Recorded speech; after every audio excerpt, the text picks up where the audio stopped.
like to begin tonight with a silent prayer, and I ask you all to keep Dr. Olette's father in your prayers tonight. He was rushed to the hospital, so she won't be with us tonight.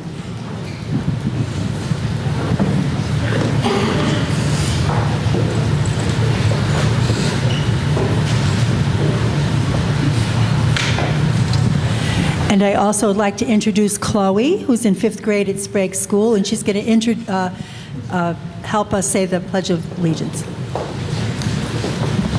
Face the flag. I pledge allegiance to the flag of the United States of America and to the republic for which it stands, one nation, under God, indivisible, with liberty and justice for all. Thank you very much. You're welcome. Thank you.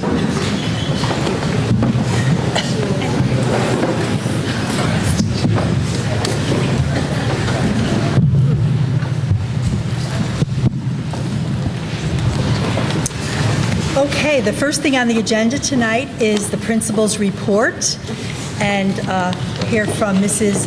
Bakewell.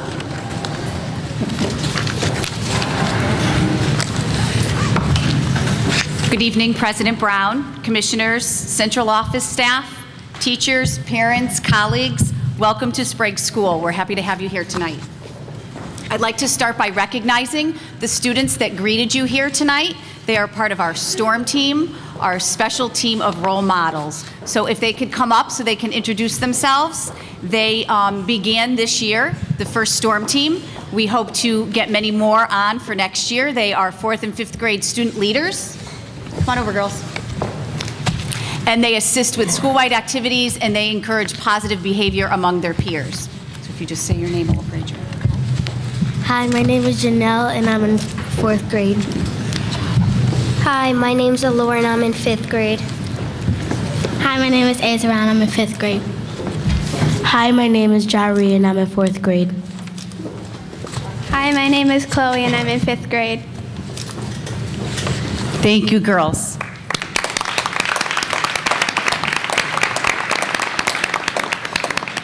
Not all of them can be here with us tonight, but that's just a little a snippet of who's on the team. So we look forward to having more next year. Great. So I have a brief presentation to highlight some of the great things that have been happening here at Sprague School. I have 3 teams that have been working very hard this year, and I'd like to highlight their work. The first team is the CAT team, Chronic Absenteeism Team. We meet weekly. The administrators, counselors, support staff are at these meetings. We recognize improved attendance, and we recognize perfect attendance. We've implemented Tier 1 strategies. We have, I guess you could call it a contest. Every month, the class at each grade level that has the best attendance gets their class picture displayed at a bulletin board. And we announce that on morning announcements, and the students enjoy hearing that. So it's been successful. At the pre-K level, we do an attendance scorecard, and that's mainly for the parents. It goes home every Friday to make them aware of the days that their children have been out or tardy or dismissed early. Sometimes I think parents in pre-K might not realize that the coming to school every day is just as important as if they were in kindergarten through grade 5. So that scorecard just keeps them abreast of the days that their students are in school. For kindergarten and grade 1, we have the High Five Club. On Friday afternoons, students that have been in school all 5 days receive a high five from their teacher, and they also get a high five sticker. And at busing on Friday afternoon, it's very exciting as the students come up to myself and Mrs. T, look, I was in the High Five Club, so it is exciting to see that. For our grades 2 to 5, we use a perfect punctuality program. All the classrooms have a sign in their class that says perfect punctuality, and every day that everyone is in attendance, they get to color one of the letters. And then whoever reaches it first receives a pizza party. So these things have been positive influencers on the students, and they are excited to come to school. For Tier 2 strategies, those are our students that are at risk. We analyze the data every week from the dashboard, and those students are part of lunch bunch groups where we can offer support to students for reasons why they may be out of school. And Tier 3 strategies are for our severe and moderate students. The team has divided up the grade levels. For example, I have the grade 1 students that are at severe and moderate, and I check in with them daily. So I go to their rooms in the morning. They're excited now to see me. Mrs. Bakewell, I'm here today. And so, we've developed a rapport, and on Fridays, sometimes I'll give them maybe a sticker or an extra pencil. The next team I'd like to highlight is our Governance Council. We have an active council that, did I go? Okay, thank you. An active council that meets monthly. We have 5 teachers. We have 5 active parents on our council. We share student achievements. We make them aware of our school goals. We have 2 community members, Pastor Leho Thomas, and he's from the First Assembly of God down the street. And we also have Angela Holmes. She came onto our Governance Council about 2 months ago, and she is the Community Outreach Coordinator at Wtby Hospital. So they're great community members to have, and they are active. So far this year, our council has met with Mrs. Merrill. We've updated our parent policy. We've reviewed student achievement and also the school improvement plan. They are also involved with the parent engagement that happens here at Sprague School. This year, we've already had 2 literacy nights. We've had a harvest night. We've had an ice cream social, and we do have good parent participation. Our parent liaison, Viosa Demirali, is also part of our Governance Council.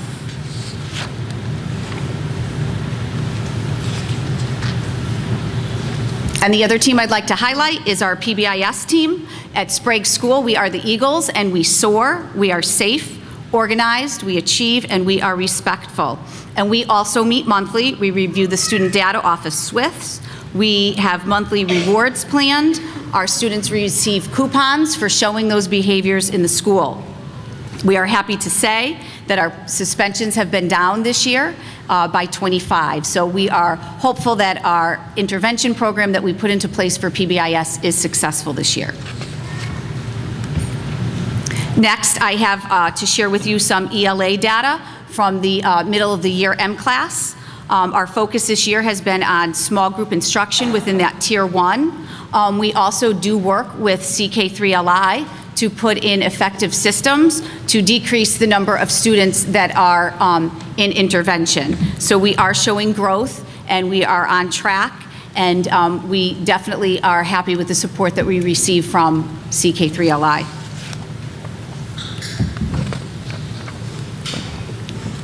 Moving on to math. This year we've been giving the district assessment test, otherwise known as the DAT. We give 2 per marking period. So at this point, we have given DATs 1 through 4. At this point, we have seen 73% growth at the mid-year. So we are very happy about that. We still have 4 more DATs to go, so we hope to grow. And so I was excited about this data, so I'm going to show you some of the student work so you can see what they've done. The DATs are scored by a rubric from the exemplars. Students are either novice, apprentice, practitioner, or an expert. And here is what the rubric looks like. Starts with the novice and moves all the way up. And there's 5 areas: problem solving, reasoning and proof, communication, connections, and representation. I've been very lucky to have a supportive math coach, Alicia Chavo, who has worked with the teams calibrating so that we are scoring the same. Okay. So the next slides are going to show the growth along with student work. So this shows our kindergarten. And as you can see, when they came in at the start of the school year, the majority of students were in novice. Now we have about 50% of them as apprentice and about 10% as a practitioner. And as the student work goes by, you'll be able to see the math maturity as it increases. So here we have a kindergarten student, and you can see that he used accurate mathematical representation of their answer. They didn't just put 5. They're showing their reasoning, and you'll see how this grows throughout the grade levels. As we move to grade 1, you could see they were all starting out as a novice, and now we have about 20% of students in grade 1 who are already practitioners. And a sample of grade 1 work, they're beginning to show their mathematical thinking, they're sharing their strategy and their thought process. In grade 2, Again, all beginning as a novice, and now we have 75% of the students at apprentice. So it's positive growth heading in the right direction. And a sample of their work. You can see that their work is organized, they're labeling their work, and they're showing different strategies. Moving to grade 3. Again, starting the majority as novices, and we now have about 15% of students as practitioners. And remember, we still have several more DATs to go until the end, so we're hoping that this continues.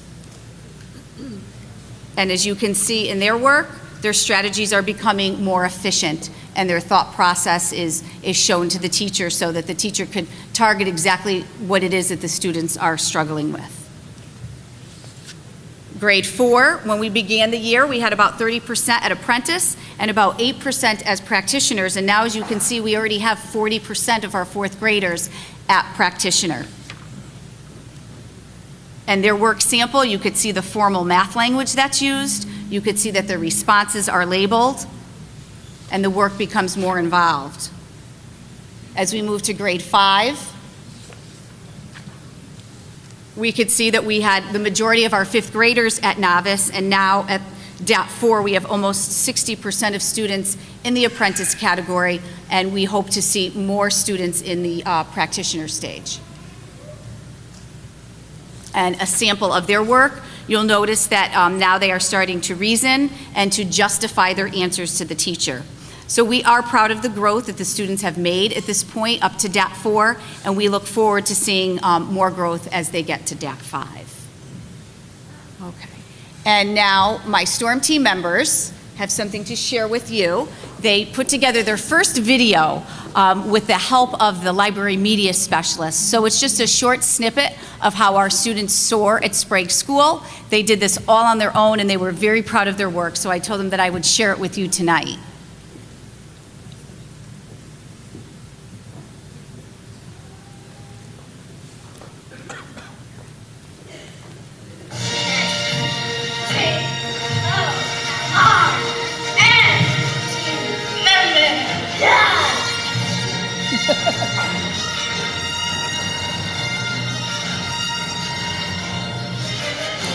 It's fine. I'm safe at Sprague School by not putting my hands on it. How do you show you're safe at Sprague School? You don't hit, you don't punch, you don't run kick, you don't kick, you don't punch. I showed that I'm organized by putting my stuff in my bag. I show achievement at Sprague School by always trying my best even when I don't feel good. We are respectful at Sprague School because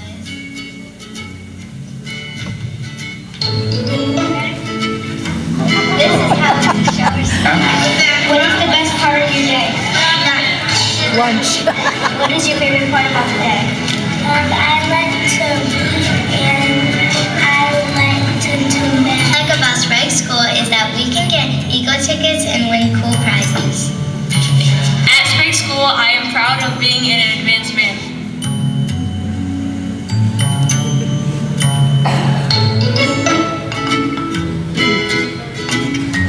Wow. So that was their first video clip, so we hope to get more practice and make some more. Are the STORM students still here? Yes, they are. Yeah, come up and let's applause them again. Come on up, girls.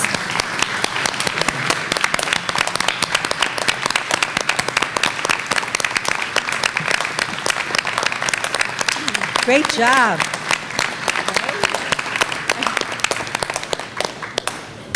Great job. You can teach everybody else how to do one of those videos, right? Good for you. Thank you.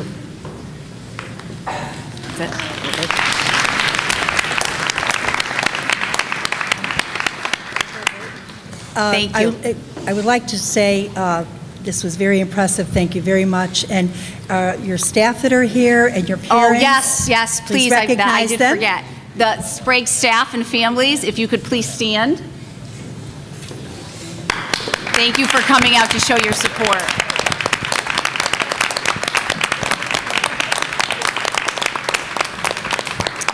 Awesome. Commissioners, did you have any questions?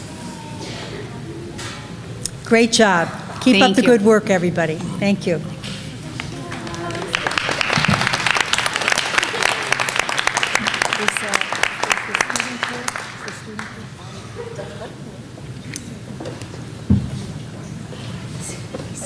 Okay.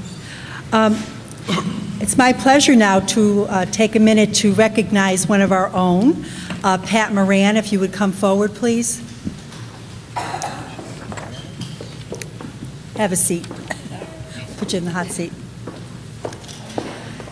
It's my pleasure this evening to welcome Pat Moran, Director of Early Childhood, to our meeting tonight to recognize her recent award from Deputy Counselor Thomas Michelin of the French Embassy, the Order of Academic Palms. The award was founded in 1808 by Napoleon Bonaparte for devotion and accomplishment in the areas of teaching, scholarship, and research. Mrs. Moran is being honored for fostering an already existing collaboration between the city of Toulouse, France, and the city of Wtby. In Deputy Counselor's words, "Your determination was the game-changing factor in overcoming obstacles that seemed insurmountable. You launched the Improving Literacy Through School Libraries program, which aims to facilitate educational exchange around region-specific themes. Thanks to your passionate leadership, the city of Wtby secured the funding necessary to buy state-of-the-art technology and vastly improve communication and cultural exchange between the two cities. This helped not only promote cross-cultural dialogue, it also provided children from low-income families with resources that they would not otherwise have. I believe Pat is the only educator in the history of Wtby to receive this prestigious award, and we are very proud of your accomplishments and congratulate you tonight."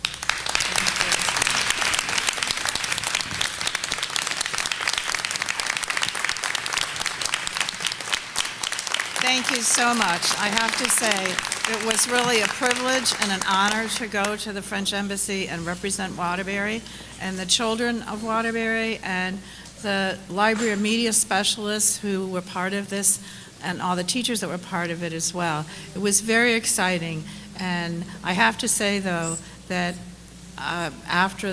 when they presented me, I received a medal, and after they presented it to me, my daughter said to me, "Mom, do you really know what he was just saying?" And it was like, well, no, I was so excited I wasn't really. I was made a knight. And so my grandson said, "Grammy, where's the sword?" It's in the mail. But thank you, and I really appreciate it. And I love representing Wtby. Thank you.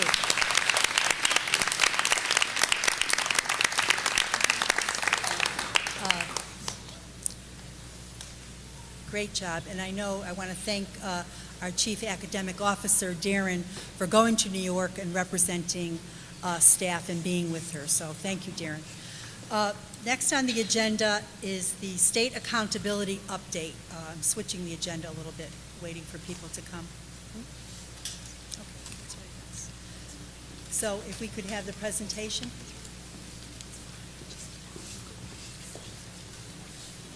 Yeah.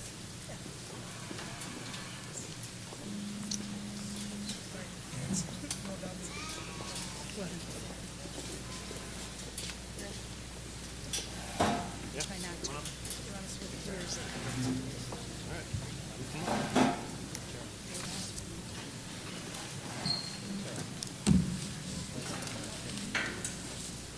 Because of a full schedule, we ask you to try to limit the presentation to about 45 minutes. Sure.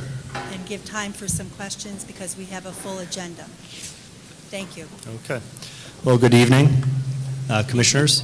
Tonight we have, I know, a full agenda, so the directors and supervisors will be as short and as thorough as possible. As you know, tonight we are presenting the next generation accountability system.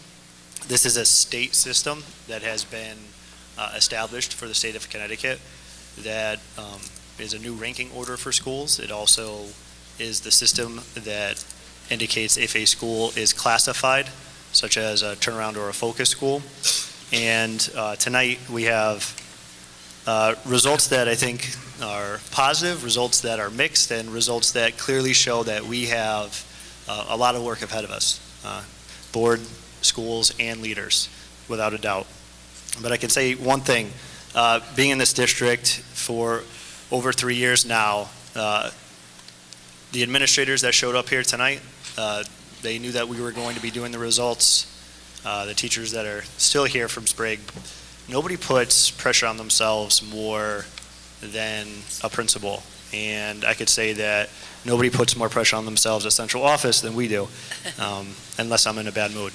So, one of the things that we like to think of is, instead of saying better, stronger, faster, the whole emphasis, the whole reason central office exists is to support the schools and to support the principals, and principals supporting teachers. Now, we don't always see eye to eye. Sometimes we have to go backwards to go forwards, but I can say unequivocally and without a doubt, the administrative staff here is top-notch, and many of them wouldn't be here tonight if they weren't. So I thank you for coming out tonight.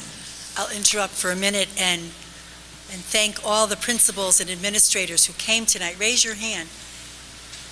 Wow, that's fantastic.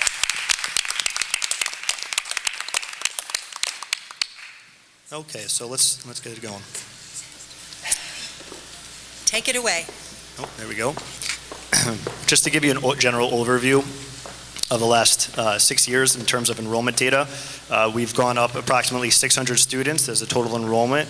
Enrollment in special education has gone up approximately 500 students, about 17%. Our English learners has gone up approximately 20%, 400 students. And our preschool has increased by about 10%, 60 students over the last 6 years. We don't have much trend data to look at. That's one of the things that makes this difficult. All of us like to compare apples to apples. We don't have many apples to compare to. That's just the state we've been in for the last few years. I think to Commissioner Van Stone's point that he's brought up a few times in front of us, many of you, we're looking forward to that, actually looking at baselines and seeing the trends that helps us make decisions. But a few of the trends that we have seen over the past few years that we'd like to highlight, and also give a shout out to the high school principals specifically for graduation rates. This is a through line. 1 year is not a trend, but we think 4 years is. And if you look at that, just over 62% to just under 70% in the last 4 years. So that's great numbers for us. We also have reduced suspensions by approximately 2,000 over the last 5 years.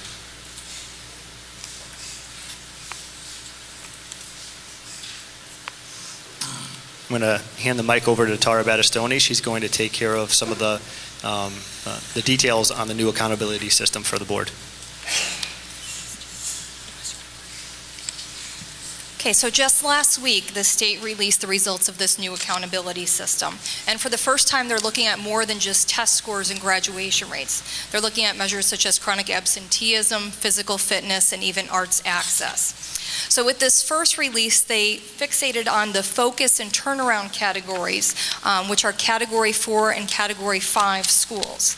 Now, next year, they will identify all schools in a Category 1 through 5.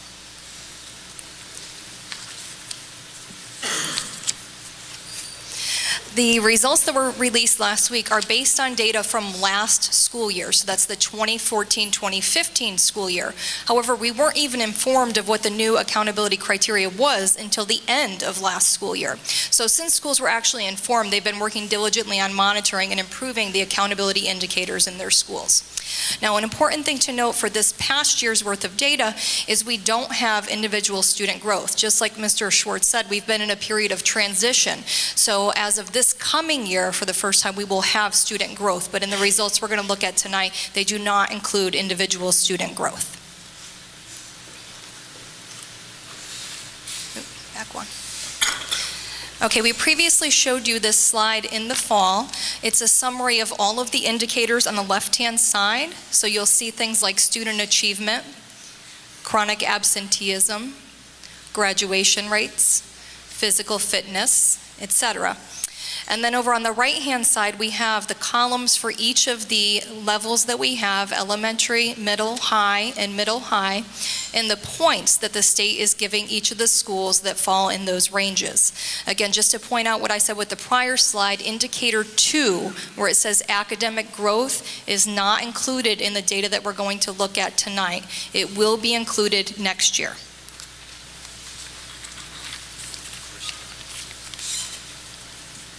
So with this release, again, they looked at the Category 4 and Category 5 schools, which are the focus and turnaround. Here you can see the criteria for falling into each of those classifications, and I'll talk more about that in a minute.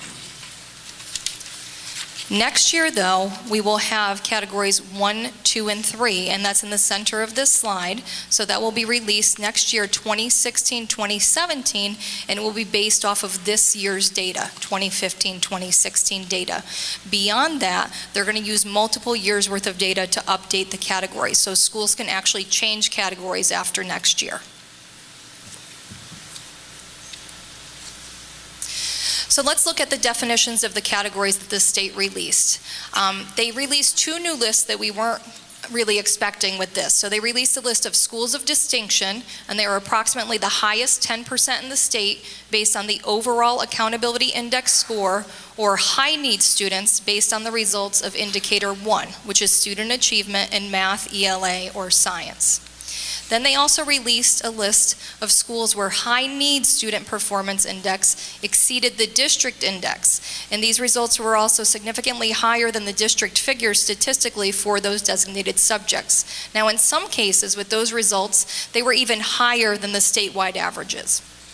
Now, focus schools, which we've already talked about, are approximately the lowest 10% in the state for high needs. Now, I've talked to you before about what high needs category is. That's any students who are special education, English language learners, or eligible for free and reduced lunch based upon the income guidelines. So that's like a super subgroup this year. Turnaround schools are approximately the lowest 5% in the state based on the overall accountability index score. Now, focus or turnaround schools can also be indicated by graduation rates. For focus schools, that would be the high needs graduation rate, and for turnaround schools, that would be the overall graduation rate, less than 70% for both.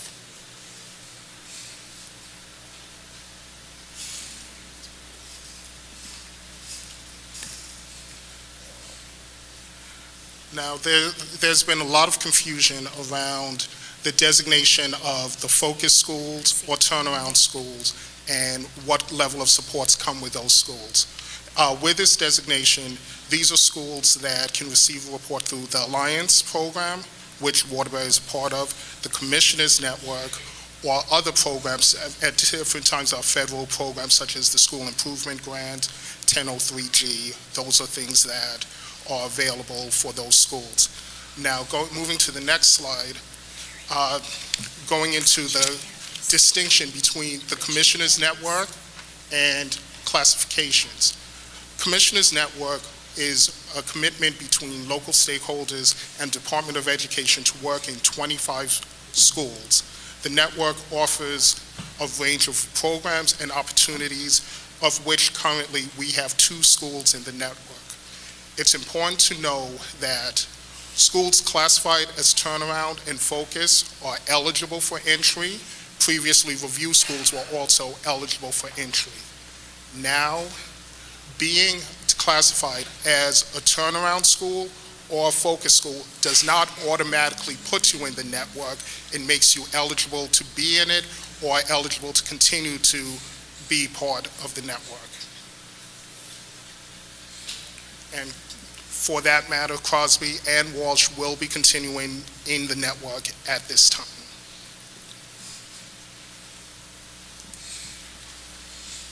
So as of now, we have 2 turnaround schools that are both Category 4, because they are newly identified. We also have 12 focus schools, 10 of which are Category 4 because they are newly identified, and 2 schools are Category 5 because they were previously identified as a focus or turnaround, and that is Walsh and Bucks Hill. We have 15 schools with statistically significant high needs achievement compared to the district, and 11 of those schools actually exceeded the statewide high needs figures.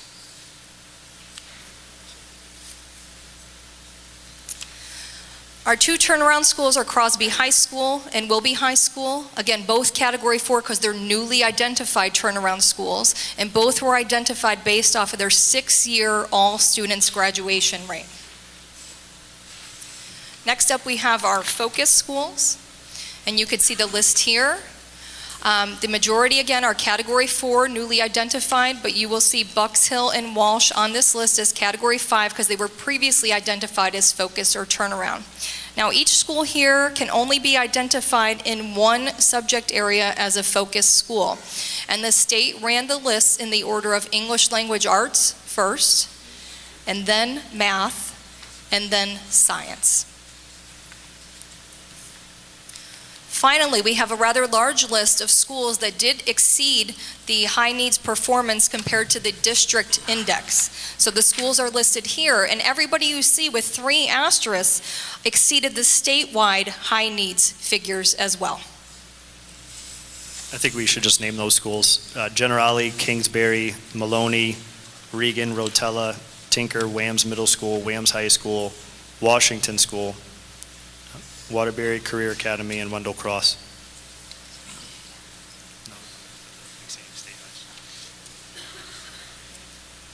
Okay, moving on to the next slide, we're giving you a summary of the overall accountability index for every school. So there's a lot of measures. We went through the 12 measures briefly. Overall, they give that overall index summary score. This is a percentage of points that schools earned out of the total number of points they could have earned. So if we look at the district here, the district earned 60% of the available points. And you can see on this screen how each school scored.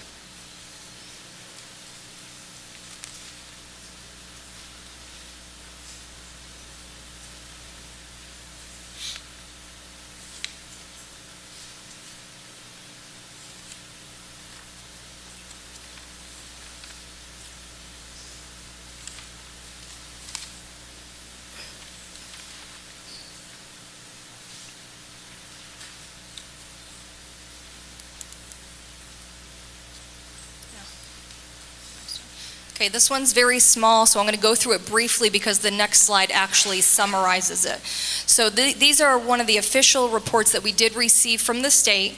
On the left-hand side, it lists all of the indicators, starting with student achievement and moving through all the indicators 1 through 12. It lists the score obtained by the district. This is the district report. And then in the next column, it lists the statewide target that we are aiming to achieve. Finally, it summarizes in the column, the second from the right, the percentage of points that we earned on each of those indicators. And then it compares it to the statewide average.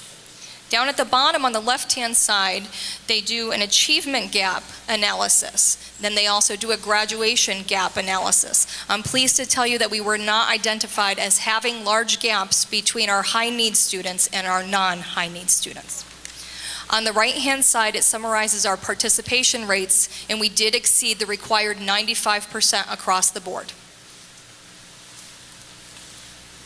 Now this one's a little bit easier to see. On the left-hand side, again, it's all of those indicators, and then in the center, it gives the percentage of points that were earned. So it was the same thing from the prior slide, but it's a bigger summary that you can actually see. On the top in green is the overall percentage of points that we earned. And then you could see the percentage of points that we earned for each of the other indicators. Now, automatically, your eyes go to 2 items. I would say physical fitness and college and career readiness exams.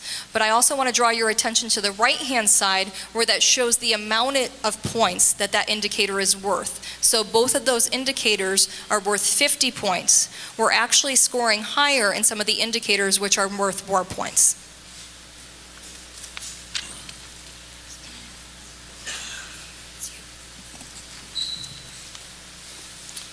So not everyone enjoys the DIRT comparison, but we usually do it just for the commissioners to see comparisons to other cities. similar to Waterbury. And I think that it's important to note a few columns. One, the percent points accountability index.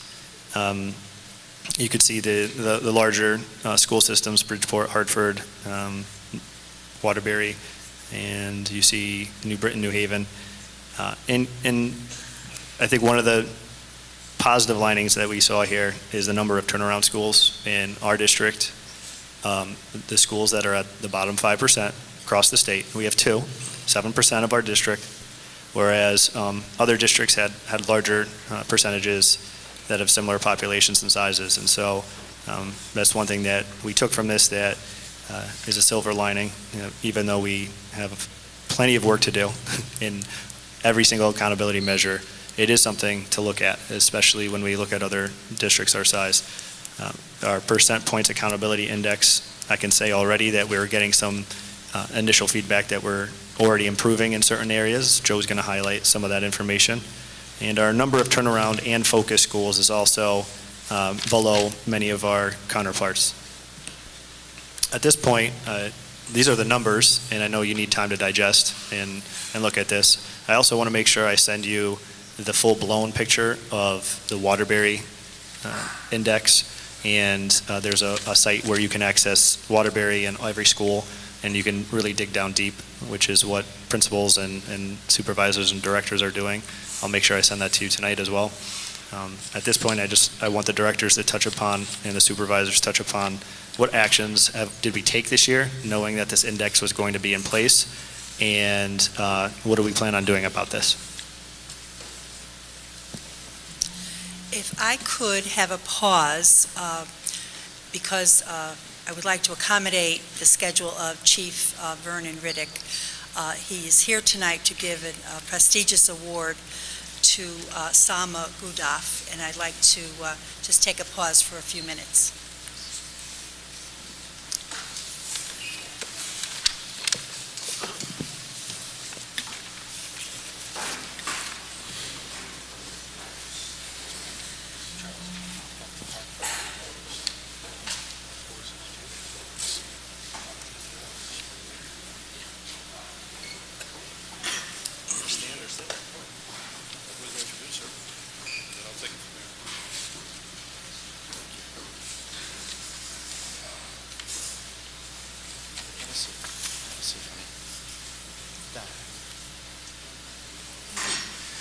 Good evening. Good evening. Tonight we have a very lovely young lady, Salma Gudaf, a 10th grade student at the Wtby Career Academy, who entered a statewide contest sponsored by the Chiefs of Police regarding, the topic was breaking barriers, and it was trying to develop and increase the mutual respect between police officers at traffic stops, along with the citizens, trying to develop respect and responsibility. And Salma here won second place in the state and was featured on Channel 3 News a couple of Sundays ago. Did a wonderful job. Salma is a wonderful student. Before we give it to Salma, I would like to turn it over to Chief Riddick. Good evening, everyone. How are you? Good. How are you? I want to thank Salma for her participation and all the other students. I'll make this extremely brief. As we know, with the events going on nationwide between the community and law enforcement, there's an obvious divide. So the Connecticut Police Chiefs Association, we came together and tried to say, what can we do to make things better? What demographics can we reach out to? So we hooked up with NAACP, Hispanic Coalition, and traffic stops. Most encounters with law enforcement and the public occur with traffic stops. In the state of Connecticut, to the tune of 700,000 opportunities. Oh my God. That's a lot, okay? So during those times, officer safety is an issue, as well as the person being pulled over. So we thought about, many of you may or may not have heard of Comply Now, Complain Later. That's something that was going on, was started by the NYPD. We really didn't like the tone of that, because it almost seemed like we were trying to dictate to the public how to conduct themselves. So with the help of the NAACP and Hispanic Coalition, it was actually Alderman Lopez's idea to reach out to the students. So we reached out to them and said, hey, what do you think would be a good slogan in your language that the kids would listen to? And the winning slogan, for those who can see, is it big enough? Breaking barriers, positive interactions during the traffic stop program, respect and work together. And you'll see is a badge there with the interracial handshake of different ethnicities, which we think is absolutely wonderful. Do I have a helper here somewhere? Thank you, Doctor. And the first place winners it was co-winners, the students from Ansonia and West Haven. They're going to get iPads. Now, we did a little finagling, and we're working on an iPad for you too, because we really enjoyed what she wrote. Now, you have in front of you, commissioners, a copy of her submission. And what we really liked at the CPCA was at the top, respect. And not just respect, the fact that you can see there's working elements there, construction tools, which indicates what? Working together to gather mutual respect. And we love that. So we thought it was very important for her to get acknowledged for that. We appreciate her time and her work, and she should be acknowledged for that. This is what it's all about, folks, starting for our youth to break these barriers. And then from the Wtby Police Department, we have for you a mini badge, a police department key. There's no real key to get into the building here, and a challenge coin. And we also have for you a Wtby Police Department bag. So thank you so very much.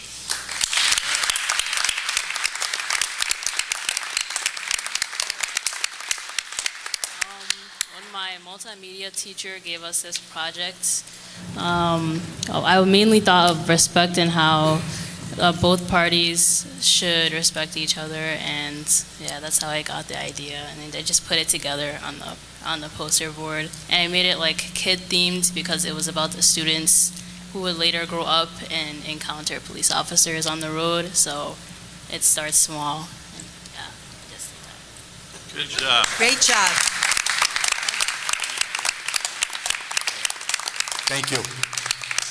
We have a little bit of, you want to come up, and we have a certificate of recognition for you from the Waterbury Board of Education. If we could give her another round of applause.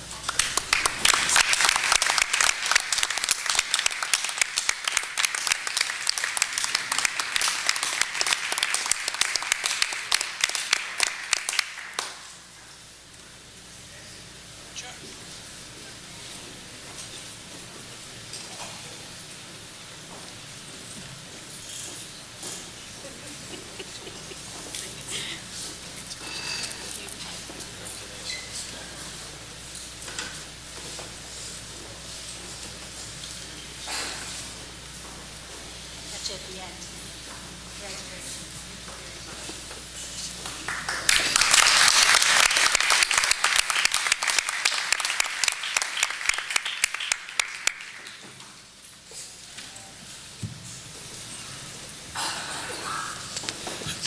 The applause that refreshes. That was awesome. And now we'll continue with our intellectual pursuits.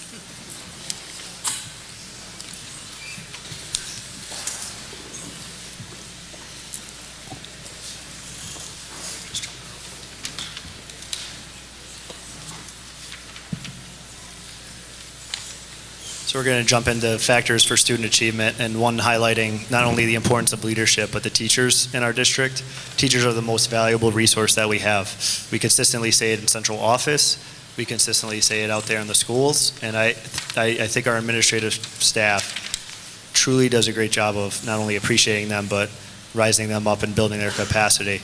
And we don't need another research document to come out that shows us that teachers have the biggest impact on student achievement, and leadership is second to that. And so Paul's just going to highlight two graphics for you. Thank you. As you look at this graphic, again, we're talking about the most important factors affecting student achievement, particularly paying attention to the middle line going across, district leadership, which supports school leadership, which supports the teacher who spends the most time with our students. That's where the rubber hits the road, impacting student learning. Now, above it, going around, there's another very, very important factor. It's there listed as student family background, but it's really student family engagement. How we connect our families into our schools, welcoming them, making them part of that, because these are the non-school factors that are extremely important. We can't get to the kids if we can't get to our parents. But in the district, the things that we work on as the central office, again, is supporting the principals, who are the second most important factor of things that we can control, and then by what's supporting our teachers. Moving on to the next slide, you'll see there, again, continue that research supporting that line of teachers mattering most to students than any other aspect of schooling. We're having a low technical difficulty. And then the other graphic talking again about the non-school factors, the community, and how we engage in the community. Prior to this, we just had the initial meeting of the ad hoc committee on family engagement. Do want to thank Commissioner Harvey for that and spearheading that we go forward with that. And again, it's continuing how we work in partnership. We're going to continue talking now about that through line, district support to school support to the classroom support. Thank you. The slide that you're looking at now is actually the Connecticut Leader Evaluation and Support rubric that the ILDs and the administrators use to ensure that that district coherence that we heard Paul speak of is implemented on a daily basis. It is rigorous, and if you notice, there are 4 domains. In Domain 1, it is instructional leadership. There are 3 indicators under that rubric, and in that area right now, during our on-site weekly visits, administrators and ILDs are working as a team to consistently implement their school improvement plan, utilize their district data teams, and their internal focus walks that are happening on a weekly basis. In Domain 2, you can see that it speaks to talent and management. There's 3 indicators in that area, but those are areas where we conduct administrative PD, specifically monthly, on cultural competency for all principals in our district, and our monthly network meetings in which the administrators are collaborating with the supervisors of curriculum so that they're able to be ensured knowing that the curriculum is being implemented at its optimal level.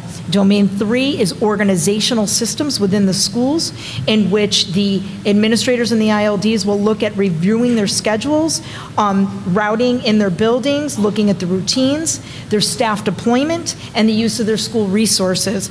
Lastly is that Domain 4, which is cultural and competence, and under those 3 indicators, we're moving towards that dual capacity framework that we spoke of, and that's to ensure that the student engagement and family engagement is always alive and thriving. The next slide that you see there is the reminder of the specific indicators and as they were new, and how specific they can actually be.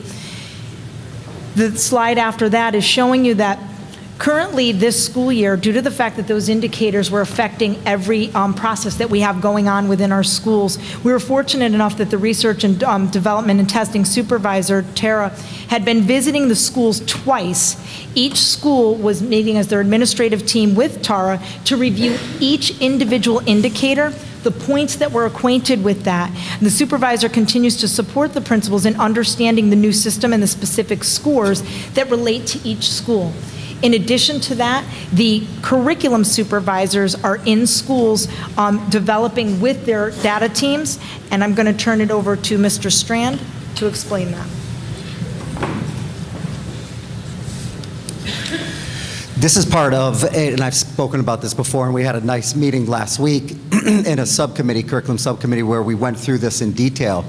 It's a comprehensive and systematic curriculum development, implementation plan, monitoring system, and evaluation process that we're conducting with every grade level, every discipline across the district.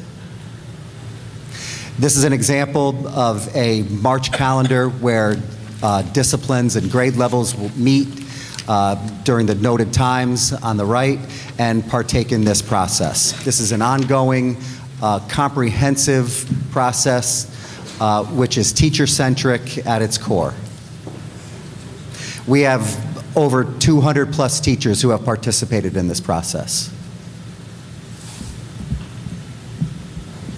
And just, we wrote indicator 1 and 2 up there just as a side, because obviously curriculum management and implementation directly affects indicators 1 and 2. Okay, the slide in front of you is indicator 3 participation rates, and the good news is, congratulations, your district has met the 95% state assessment participation rate expectation for the 2014-2015 state assessment in ELA, mathematics, science for all students, as well as those in the high needs subgroup. For example, students who are from low income family or English learners or students with disabilities. So again, that's great news from the state in regards to our district. Indicator 4 is the chronic absenteeism, and I know at the Board of Education meetings, most of the principals report on their chronic absenteeism team. Each school is awarded 50 points if they earn 95% daily average at the end of each school year. So what is in place, again, district-wide goals flow from central office directors in every school. All schools improvement plans include a chronic absenteeism goal. School data is being monitored by the district data team. Data and strategies are being analyzed and celebrated monthly at schools. Administrator attendance counselors, parent liaisons, psychologists, social workers meet twice a month to review student data surrounding attendance and monitor individual students through a school-wide process and adjust strategies. School-wide data teams monitor chronic absenteeism monthly. Agency collaboration with Bridge to Success, Waterbury Youth Services, Gear Up, Restorative Justice, Truancy Clinics, School Readiness Council, and the Greater Waterbury YMCA are some of the interventions that are in place for our students who require additional assistance meeting the requirement for daily attendance. The Connecticut State Department of Education meets with all central office students to monitor quarterly and provide specific and additional support. Access to real-time data, a data dashboard has been created and incorporated for chronic absenteeism data on a daily basis and is reviewed by each administrator on a daily basis, as well as central office in regards to our goal for chronic absenteeism. Indicators 5 through 10 primarily deal with high school related issues. So in response to that, we'll continue to work on restructuring the content of the Perkins grant to ensure curriculum has been updated and that more students have access to the career technical education courses, as well as taking the exams associated with that, which we had a low number of students taking those exams. As you know, last October, we had our second SAT day, where grades 8, it actually should be called SAT/PSAT, because more students take the PSAT, but it's the grades 8 through 11 taking the PSAT, and our 12th graders taking the SAT. And last week, we had our 11th graders taking the Connecticut SAT. The intent is to continue along this line of having these tests and giving students the opportunities, because we feel it's important to have these at-bats to take these college exams and create the college-going culture by having students understand the importance of these exams and what can come out from taking this, and having an approach all the way through high school towards college. Working with our dashboard, we continue to monitor 9th grade on-track status. Our guidance counselors and administrators have goals specific to this area to monitor and ensure students are achieving on-track status.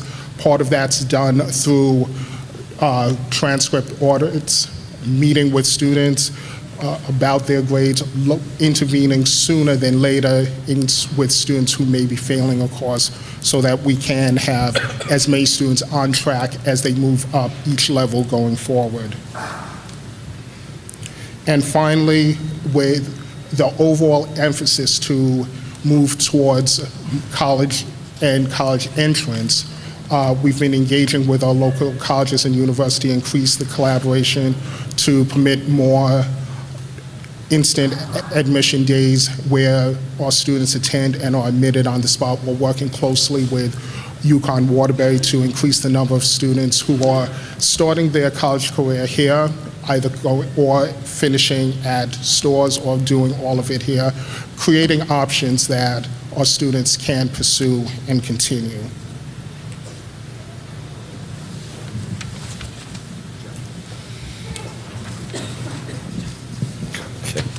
Good evening, everyone. This pretty much speaks for itself. This is a tracking of what we've been doing over the last 11 years. You'll see a steady trend here. I wish I could, sit here and say to you that I came up with some kind of magic bullet or did something wonderful, but it didn't. Okay, this is simply something where I believe that the teachers in our department, number one, we don't measure success by our scores on this, so we're kind of unique in that. We're able to do that, but it is very much taken as an important part, as an important measurement of our success in impacting the lives of children and their fitness levels and their ability to perform. And a lot of it, I just think, has to do with the fact that the teachers in my department have been committed to continuously improving whatever it is that we do, and we're starting to see the fruits of that come forward. And so, I mean, there's nothing up there that anyone else should have any credit for except our students and our physical education teachers. So I'm very happy with the trend. I'm hoping it'll continue. They're never completely. We have little blips that go each way, but I think we picked a really good time this year to come up with a new high water benchmark for our department. So I'm happy to answer any questions you may have about that or how it's impacted the overall scores of all of the schools.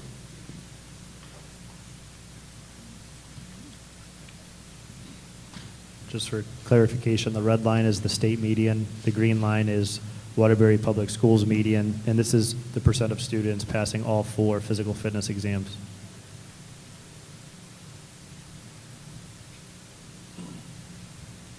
Questions? Thank you very much.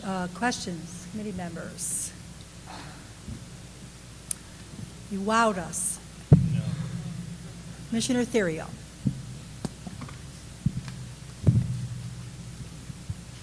I was very impressed with the presentation at the curriculum committee, seeing us reaching out and grabbing those kids that are falling through the cracks and those students that are failing, and reaching out and really trying to help them. And your indicators and data seems to provide us with success in that category in terms of helping the students. This presentation was very good too, to get a better understanding of how the state is looking at our schools. It's good, but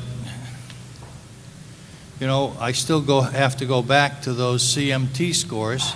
I know we're not measuring CMTs against the Smarter Balance any longer, but we're actually giving 3 tests. We're giving the Smarter Balance test, we're giving the CMTs, and we're giving the CAPS. Next year, we're not going to give the CAPS. We're going to go to the SAT scores. But, in complementing, is that correct?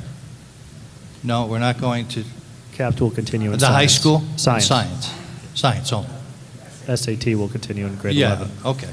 Yeah. They took the SAT on March 2nd. Pardon me? Grade 11 students took the SAT on March 2nd. Okay.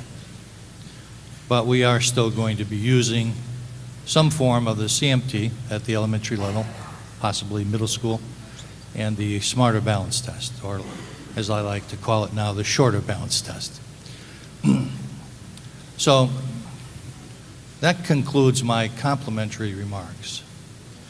My next remarks are going to be looking at more critical data. I looked at all these schools that were quoted as, let me get this quote correct.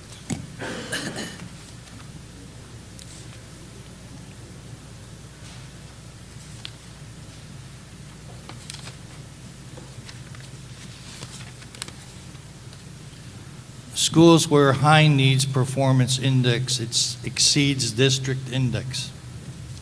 I look at these and I say, wow, there's a lot of schools there. We must be doing well. I'm not going to bore you with reading the state averages as I have before versus the actual scores, but I am going to highlight some of the scores with regard to scores that are below 10%. And that should give us kind of an indicator. I know we're using many more criteria now in evaluating our schools than we were before. And maybe when we get a second dose of the Smarter Balance Test and the CMT, and we get a first results of the SATs, we'll get a better indicator, like at least comparing the Smarter Balance Test and the CMT. I won't belabor the point, but I do want to give some of these numbers. Sprague, 6.4, that's a school we're in. 6.4% in math. 94% of the kids failed math in this school. The average in the state was 39.1. We didn't even get close to that. Wall School, 8.1 in literacy. 92% of the kids failed literacy. Math at Walsh, 3%. 97% of the kids failed math to reach the target level objectives in math.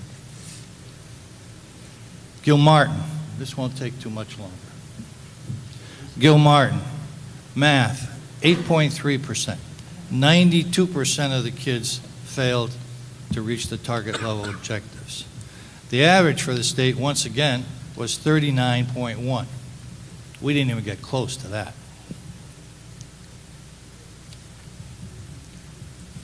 Westside Middle School, math, 8.4%. 92% of the kids failed to reach the target level objectives. Once again, the state average was 39.1. We didn't even get close. North End Middle School, 6.5%. 93% of the kids didn't reach the target level objectives. The average for the state, once again, was 39.1. Almost done. Thanks for bearing with me. It's important. Crosby, 3.1 in math. 97% of these high school kids didn't reach the target level objectives in math. Oh my God, Crosby. Crosby was the school we sent our kids to go to college at one point. Remember when we had a college prep and then we had industrial arts school and what was the other one? Business, Wtby. And now we have, once again, the average for the state is 39.1. Wtby, an unconscionable score, 2%. 98% of the kids at Wtby didn't reach the target level objectives in math. What are we doing during math? What are they doing during math? The average at the state is 39.1. We didn't even get close. And last but not least was Kennedy, 9.7. 90% of the kids at Kennedy didn't reach the target level objectives. Once again, the average score in the state, 39.1. You know, I applaud you for the hard work that you're doing and the hard work that all of our administrators are doing and all of our subject supervisors are doing. But you can't, you just can't ignore. You can have reports, you can have initiatives, you can have directives, you can have a lot of help, but you can't ignore these scores. Granted, these are last year's scores. And I know you have done some other scores with some other tests, but for now, I'm just comparing these tests because I want to compare apples to apples, right?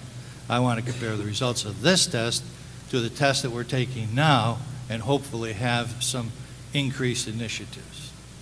And granted, I do hear people say, we're doing almost an impossible task here. anything is possible. Anything is possible. Our kids deserve better. We're working hard, so we need to improve these scores, and we can't just ignore these scores. We can't say it's okay, and year after year say we're working hard, and we're spinning our wheels. We need to see something happen, some improvement. So thank you very, very much, Madam Chair, and the rest of you for listening to me and indulging me. But as I do these little reports, and this is just a snapshot just of the standardized test scores, and I know there are other things out there that we're comparing our schools to and looking at improvement.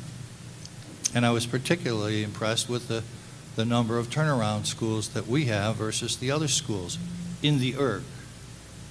But I don't want to compare, the ERG scores and saying we're in the middle of the ERG. I want to compare us to Wtby, and I want to compare us to the state and see how we're doing. I mean, obviously the state had a score of 39.1 in math, which is deplorable. So if we could get even close to that, I'd be happy. But thanks for all your hard work, and continue on. Thank you. Commissioner Harvey. Thank you. First of all, thank you for the presentation. I just want to make sure, Darren, would seem to turn that up.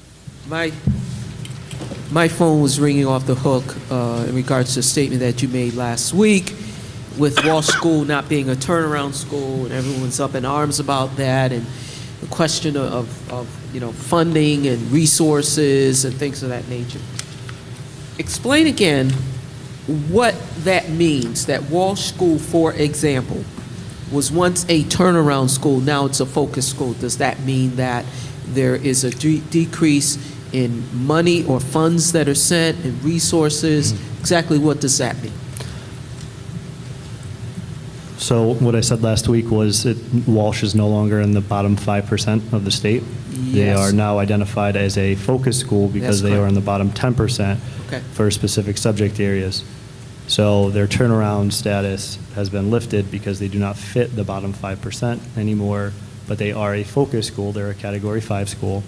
And all of the funding, all of the support from the Commissioners Network is still intact. Paul, do you want to add anything?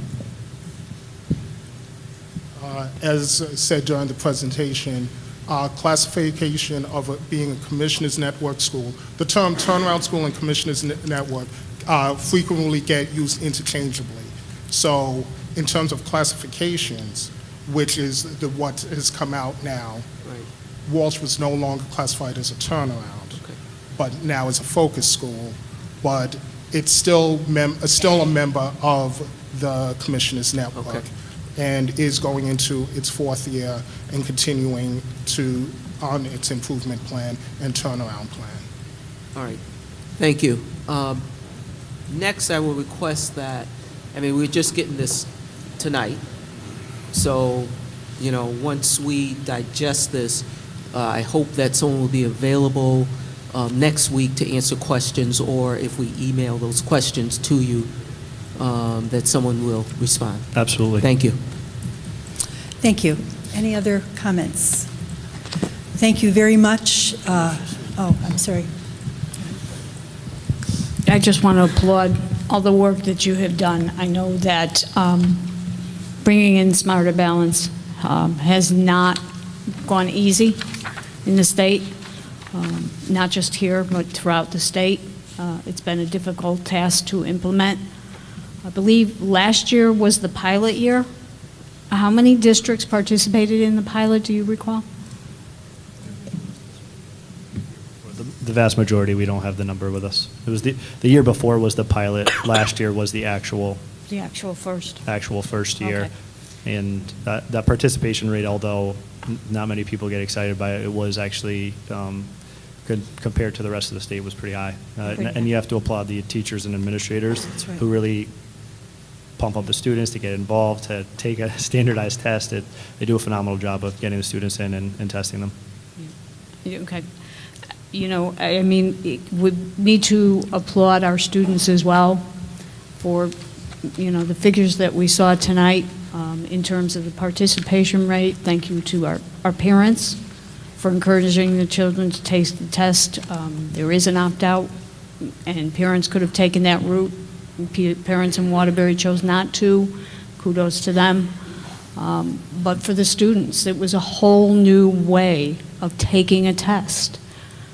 So many things changed for them. It's not sitting with a piece of paper and a pencil and filling in dots. It's extremely difficult for change, especially for our pre-K through 5 students. It was a whole new world. Allowing our students to have that transition and allowing our staff to pat themselves on the back for the work that they did, for the progress that we have made. We have talked for years about looking at our schools in a growth model. We're on our way to that. And that's really where we need to be. And we should be proud. We know we have a long way to go, but we should be proud that we have shown some progress and that we are sitting here today ready to move on and continue. We're not giving up. I applaud you all. Thank you. Mayor. I'll try to keep my remarks brief. I apologize for getting here a few minutes late. I got caught up in an emergency. But I think I've been able to review this material enough to at least recognize that we are heading in a better and more positive direction. Certainly don't want to rehash all of what Commissioner Theriault said, but I do want to say that the state average is certainly much different with 169 cities and towns reporting than the city of Waterbury. And while we have a long way to go, and I think we would all agree with that, certainly to compare us to Canaan or Reading or Westport or Greenwich or any of those wealthy communities, we know, and I would venture to bet, not that I am a betting person anymore, I would venture to bet that the scores and averages for the districts similar to the demographics of Waterbury were not any better than what we heard Commissioner Theriault report. I don't know that for a fact, but I'm pretty sure it's probably pretty accurate. So, point well taken from Commissioner Theriault that we have a long way to go. Point well taken from Commissioner Sweeney that we're in a new world here with the smarter balance testing. But at the end of the day, I think that this is a perfect example of why Connecticut leads the nation in the achievement gap. Because we have towns like Greenwich and Westport and Litchfield and all those wonderful places, and then we have urban city environment. And our demographics are nowhere near, and you all know that as professionals, they don't deal with the issues that we deal with. They don't have the challenges that we have. Yes, our scores are low, but so are every other city who has the same demographics that we have, and I think that should be noted. And I think that the public needs to know that as well. So at the end of the day, from my perspective as the mayor, I can echo Commissioner Sweeney's remarks and say that we've come a long way in a short period of time. It's been an arduous journey, but I do believe that you all are trying your very best to keep us going in a positive direction. And I think that that should be noted, and that's why I'm making it a point to note it, because, you know, one of the things that people like to hear is you're doing a good job, especially when you're doing a good job, and you're doing a good job. You, as administrators, and as important, and maybe more importantly, are the people who are on the front lines, the teachers. The teachers are doing a good job. dealing with the issues that they deal with in an urban environment that we all know about, are doing a phenomenal job. And it's going to take time to get those scores to where we would like them to be. But when we start comparing our scores to the suburban districts that are 100 times wealthier than ours, I don't think that's fair. So keep up the good work. I appreciate the work you're doing. I know this school board appreciates the work that you're doing. And most importantly, the students and the parents appreciate the work that you're doing. So I say, keep it up, keep working hard. We are appreciative of your efforts. Thank you. Thank you. Commissioner Van Stone. Thank you, Madam President, through you.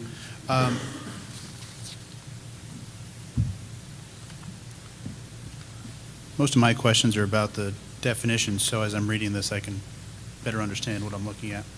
Can you remind me what falls under the high needs category? We had lower income, we had ELA. Special education. Special. ELL, I'm sorry. English learners now, yeah. EL. And do we know, when we're looking at the 12 focus schools specifically, which subgroup of those triggered the less than 10%? I don't need you to tell me right now, but just... No, since we received these lists, that's one of the things I have to do is go back to see if it was simply one area that triggered the process or if it could have been all three groups. Right. Yeah, because what I was going to say, if we don't have that information, then we could be attacking the wrong problem necessarily. But if I figured you were already on top of that. A couple of the schools appear both in the focus school list and the high needs exceeding list, which is great and confusing at the same time. Do you have strategies to figure out exactly how a couple of schools can be exceeding in two of the categories and yet deficient in the bottom 10% and yet another one? Yeah, that was confusing at first when we saw it. State gave us some answers. One of the schools, for example, is a focus school for science, so they were in the bottom 10% across the state in science. But they exceeded in math. They exceeded in math and ELA, yeah. Right. So obviously, in a school like that, they would attack that a little differently than a school that may be bottom 10% all three content areas. So again, it was by category, by content, not by another indicator. It's by content. And they rank ELA, then math, then science. And they trigger you in the first one you show up in. So if you can pass ELA and pass math and still be flagged for science. Correct. So if we see any of the school who's listed for science, we can make the assumption that math and ELA, they met the grade. Do they give us the reverse? If we see a school that triggered ELA, do we also have the opportunity to know where they were in math and science? It seems to me that would be solid information to have. And we could fight multiple battles at the same time instead of focusing just on ELA, next year hopefully passing it, and then only be found out, oh, now you got math. Well, and I think next year, as Tara pointed out, that indicator 2 is about growth. And there's a hefty amount of points to the growth model on this. And so, again, this is baseline data based on information we weren't even aware of until the year was ended. So, so that growth model, I think, also will help us lift up and get points. Basically, if you're focused on ELA, math, and science, it's not as if you can just say do better in ELA, math, and science. And so, and a lot of that has to do with the curriculum work that Steve and his teams are doing. And so, getting more information, I think, would be helpful. So I see Tara writing down that. I'm sure she'll email the state and try to get that for us. Question on the slide where we have the accountability report. And yet we noted that the CCR exams were a low indicator. Can you give me an example of what are some of the CCR exams? For last year, it was Smarter Balanced, also AP exams. There's one more. Nope, that's not in there. IB, but that wasn't it. ACT, I'm sorry, ACT. There is also IB in there, but we don't have any of those. So it would be 3. Smarter Balance, which will be replaced by SAT, AP, and I already lost it. ACT. Still the ACT. Very long day today.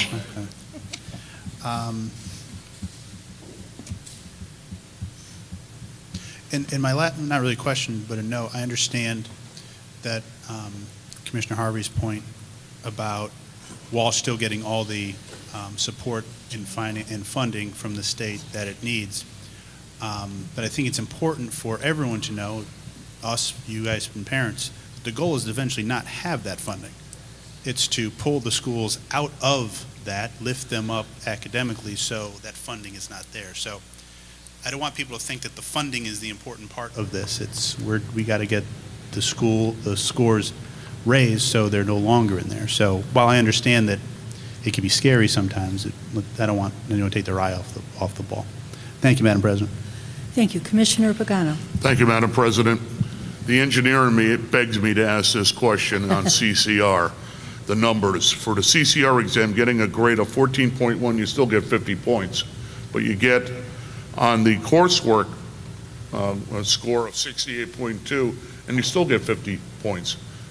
Is that, that's not true? Okay. No, no.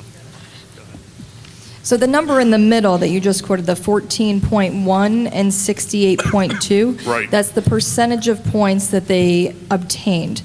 On the right-hand side, it's the number of points that were available. So they could have gotten a total so that's of the 50. pool. Right. Okay, Yep. so is that a correlation to it? Okay, thank you. In a nutshell, I'm a sailor also. You got to jibe, you got to tack, keep your eye on the mark. You'll do great. Thank you very much. Good job. Thank you.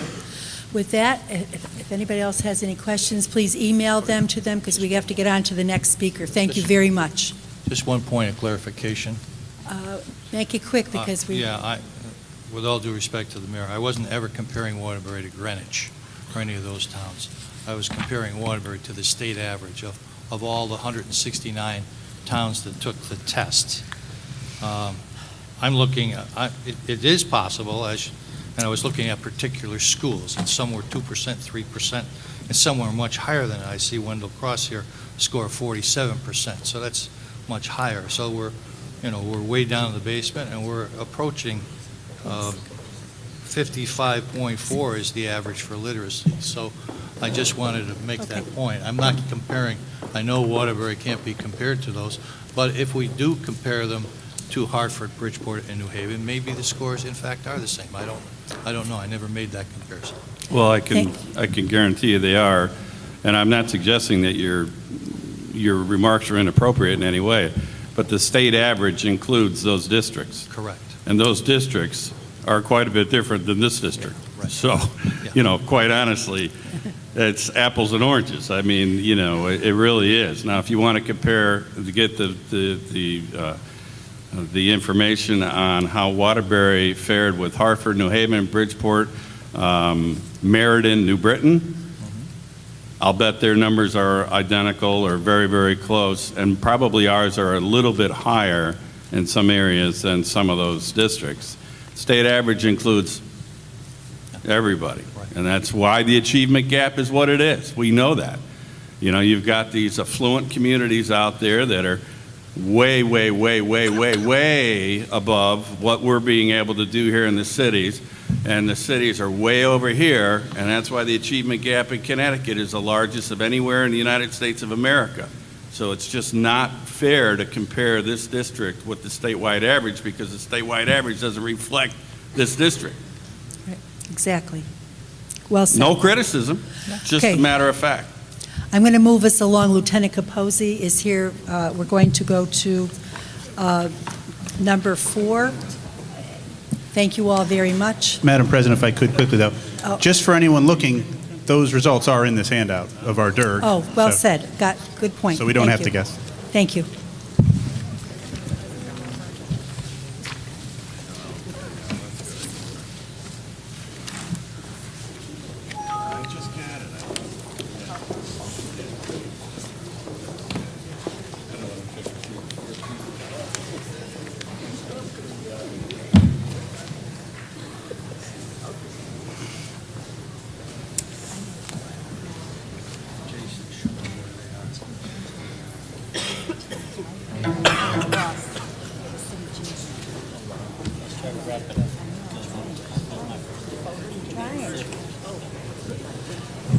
better than some.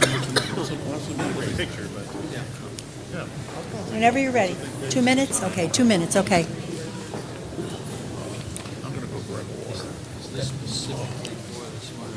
I was going to continue on the agenda. That's for whatever this whole thing is. I'm trying. That's who they lump us together in, to avoid us being compared. Like 260-minute items on here?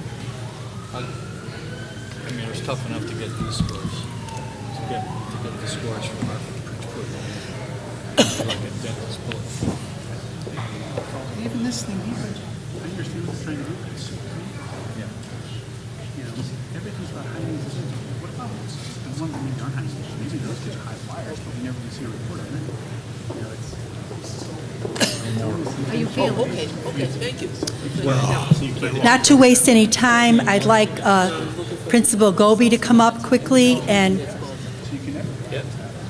remind us what item you are on the agenda. Number 6, which is now 7. Yes. Okay. I'm listed as item 6. Yeah, go Good ahead. evening, Madam President, Mr. Vice President, Commissioners of the Board of Ed. I'm here this evening requesting permission for 2 after-school programs for Crosby High School. One of the programs I did share with you at Walsh presentation, the Voices After School Girls program. We also discussed having a male counterpart to the program. So taking some of your recommendations, we did some research and we came up with the council for an after-school counterpart program for our at-risk young men in Crosby High School.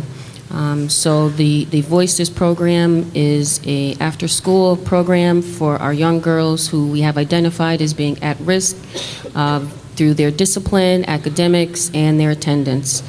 The ideas of these programs came forth through our chronic absenteeism team meetings. So as we are discussing student attendance, we have to investigate the underlying factors that are causing them not to attend school.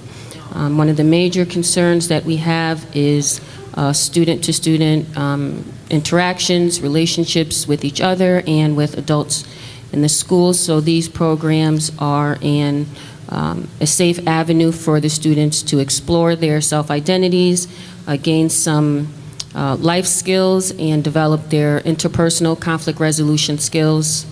Along the way, they learn public speaking skills, etiquette skills, and things of that nature. So I'm requesting permission for 2 facilitators for this after-school program. They'd meet Tuesdays and Thursdays. Those are the days that coincide with our late busing, so they'd stay until 3:30 after school from now until the end of the school year.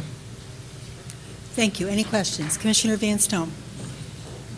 Are the, thank you, Madam President.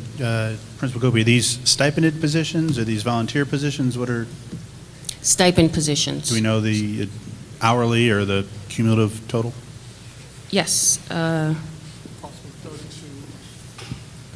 Approximately $3,300. An hour? No, from now till the end of the year, total for both programs. All right. I'm sorry, I thought you were asking for the sum just total. want to make sure, I'll apply. All right, thank you. Thank you. Okay, thank you very much, and thank you for your hard work. It sounds like a great program. Thank you. Thank you. Thanks. Lieutenant, are we ready? That's okay.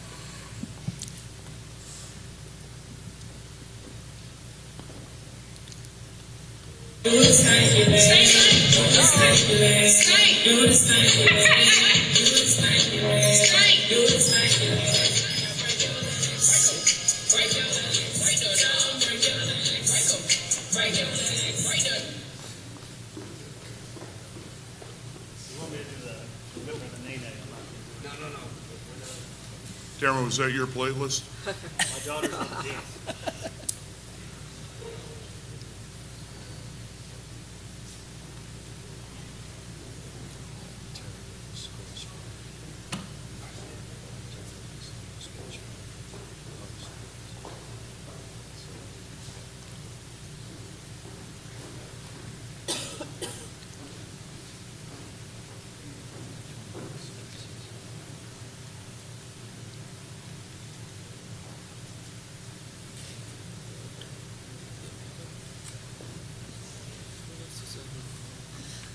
see. Me too, yeah.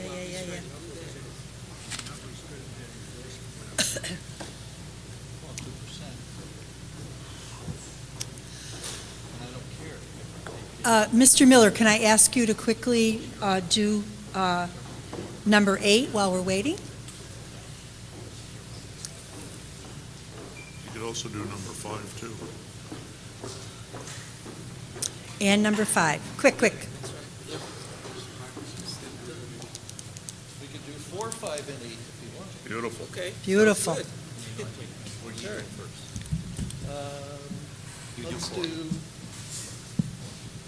Let's do 4 first, okay? Okay. So we're somewhat in order.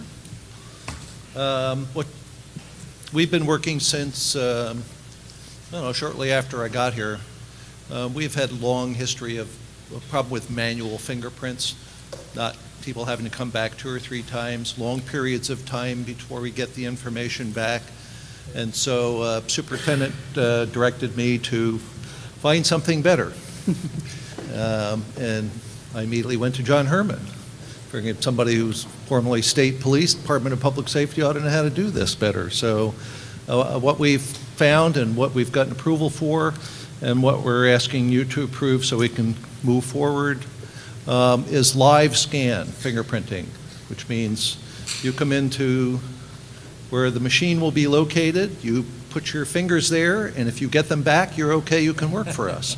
Sounds good. It will be virtually instantaneous screening through APHIS, so we'll know almost instantaneously, in most cases, whether there's any reason from a criminal history point of view or warrants that we wouldn't be Great. able to have an employee. And we're going to be part of a program that's really only eligible to boards of ed. We're being part of a pilot where we could actually put in somebody's birth date and last name and find them. Great. So it's going to really help us enormously. We'll be able to process employees far quicker. We're going to be using this system for both the Board of Ed and the city. It's right now, since the credit union has vacated Chase, we're taking over that space. It's a very nice space, fairly secure. It's got easy access to the public with the elevator and the stairs, and it's easy access to both HR departments. So Great. well, we're asking you just your approval on this so we'll be able to move forward. Thank you. Any questions? Commissioner Sweeney. Just a real quick one on the fees that are listed. How do they compare to the test now? Are the fees different? And is my understanding correct that the applicant pays that fee? Currently, the applicant pays 2 fees. One to go, if they go to the police station, they have to pay a fee to the contractor that's only at the police station 4 hours on Tuesdays and Thursdays, which is an issue. And then they pay a processing fee. So since we're going to own the equipment, it'll only be the processing fee, which is about $14 and change. And in some situations, we may be able to waive that if it's, but right now, so, and the machine will then be pretty much self-sustaining. It'll just be maybe every few years an upgrade to the computer or some component of it, but it was pretty much a one-time investment, so. Thank you. So bottom line to the applicant, is this less? Yes, they're going to say, because the only fee that they will pay would be the processing through the state and the FBI, not to the contractor that the police department employs. Okay. Thank you. Commissioner Vanstone. That was the question? Okay, thank you. Quickly, and then, I don't know if we're going to, I think you're ready, Lieutenant Capozzi? Okay, we'll just keep going then. Okay. Number 5. As you know, through our local representative, we were able to get the state to bond monies for the athletic field at Kennedy High School. So what that did was take the work that was going to be done under the project through state funding, school construction funding, out of the scope of that project, which meant that we had to move forward with potentially hiring an architect and hiring a site construction firm. Bruce has worked very closely with the representative at DEEP to get them to agree to allow us to continue to extend the scope of the contract we currently have for Castle Booze Architects, who had done the architectural work for what we would have put in place had we not gotten this other grant. So we extend their contract. We will, in fact, still have to go out to bid for the site work. So that's what we're asking you tonight, is to approve the change in scope and the money to fund that piece of the scope. And again, those are monies that would have been paid through the state school construction project. They're just being paid through the bonding grant. Thank you. Any questions? Commissioner Van Stone. I think you just said this, but I want to make sure I heard it right. Since this was a change from the original scope, this 61,000 and then the other number, won't come out of the school construction grant anymore. Now it'll come out of our capital bond request? No, it'll come out of the DEEP monies. So there's no cost to the city whatsoever for the architect. Okay. Thank you. Thank you. And number 8. Yes. I'm going to probably end up doing 9, too, because I know Louise couldn't come here tonight. You have a request before you for a raise, 2% raise. We've been back and forth a bit through the mayor's office. We were asked if we could propose a 2% raise. These are employees who have not had a raise since 2012.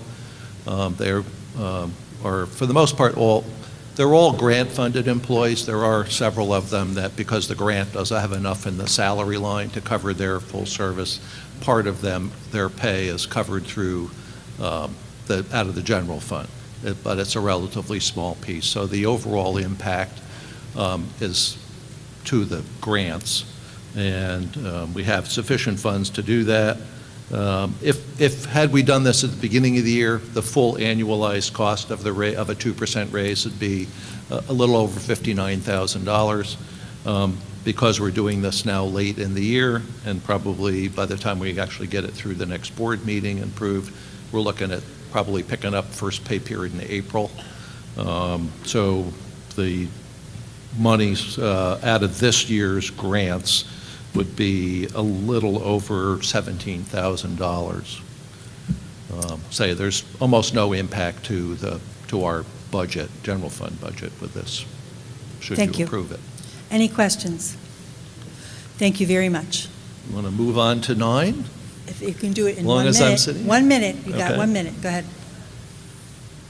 Yes, go ahead. 1 minute. Oh, okay. We had an opportunity, was presented to us from a Liberty Foundation grant. This was to provide some additional summer school program, part-time program, for students who would be transitioning out of the early childhood program into kindergarten, kids that need some additional assistance to make that transition smoothly. This grant, should we win it, and this is a competitive grant, which we have applied for, but we're hoping to get, it would provide $10,000 for the next 3 years, service about 30 children each of those 3 years. Thank you. Any questions? Thank you very much. Okay. Under a minute. Lieutenant Capozzi, how are we doing? Okay. Thank you for joining us tonight. Thank you for having me. Tonight, I'm here to show you the presentation that we showed. Get a mic. Need the mic? Better get a microphone. Well, good evening. Thank you for having me. Hopefully the computer will work and we'll be all set. Tonight, myself and Dr. Bracy, we're here to show you the presentation that I normally give to the schools. And it's just, the police department thought it would be a good idea here to come speak to the board, just to share some ideas and communicate with each other about some of the stuff that we see in and out of school. So we thought it'd be a good idea to do this.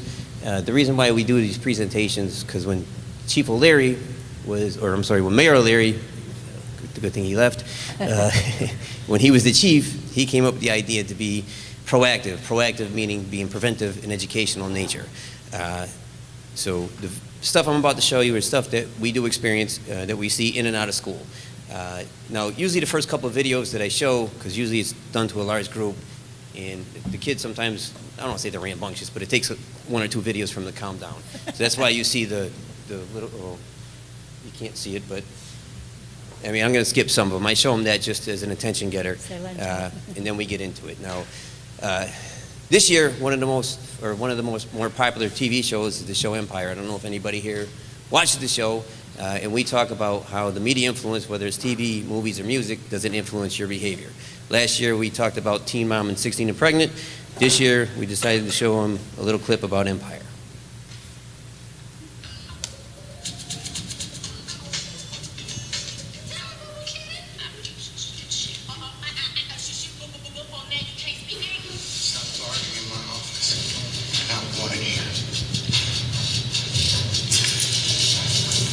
Oh, jeez.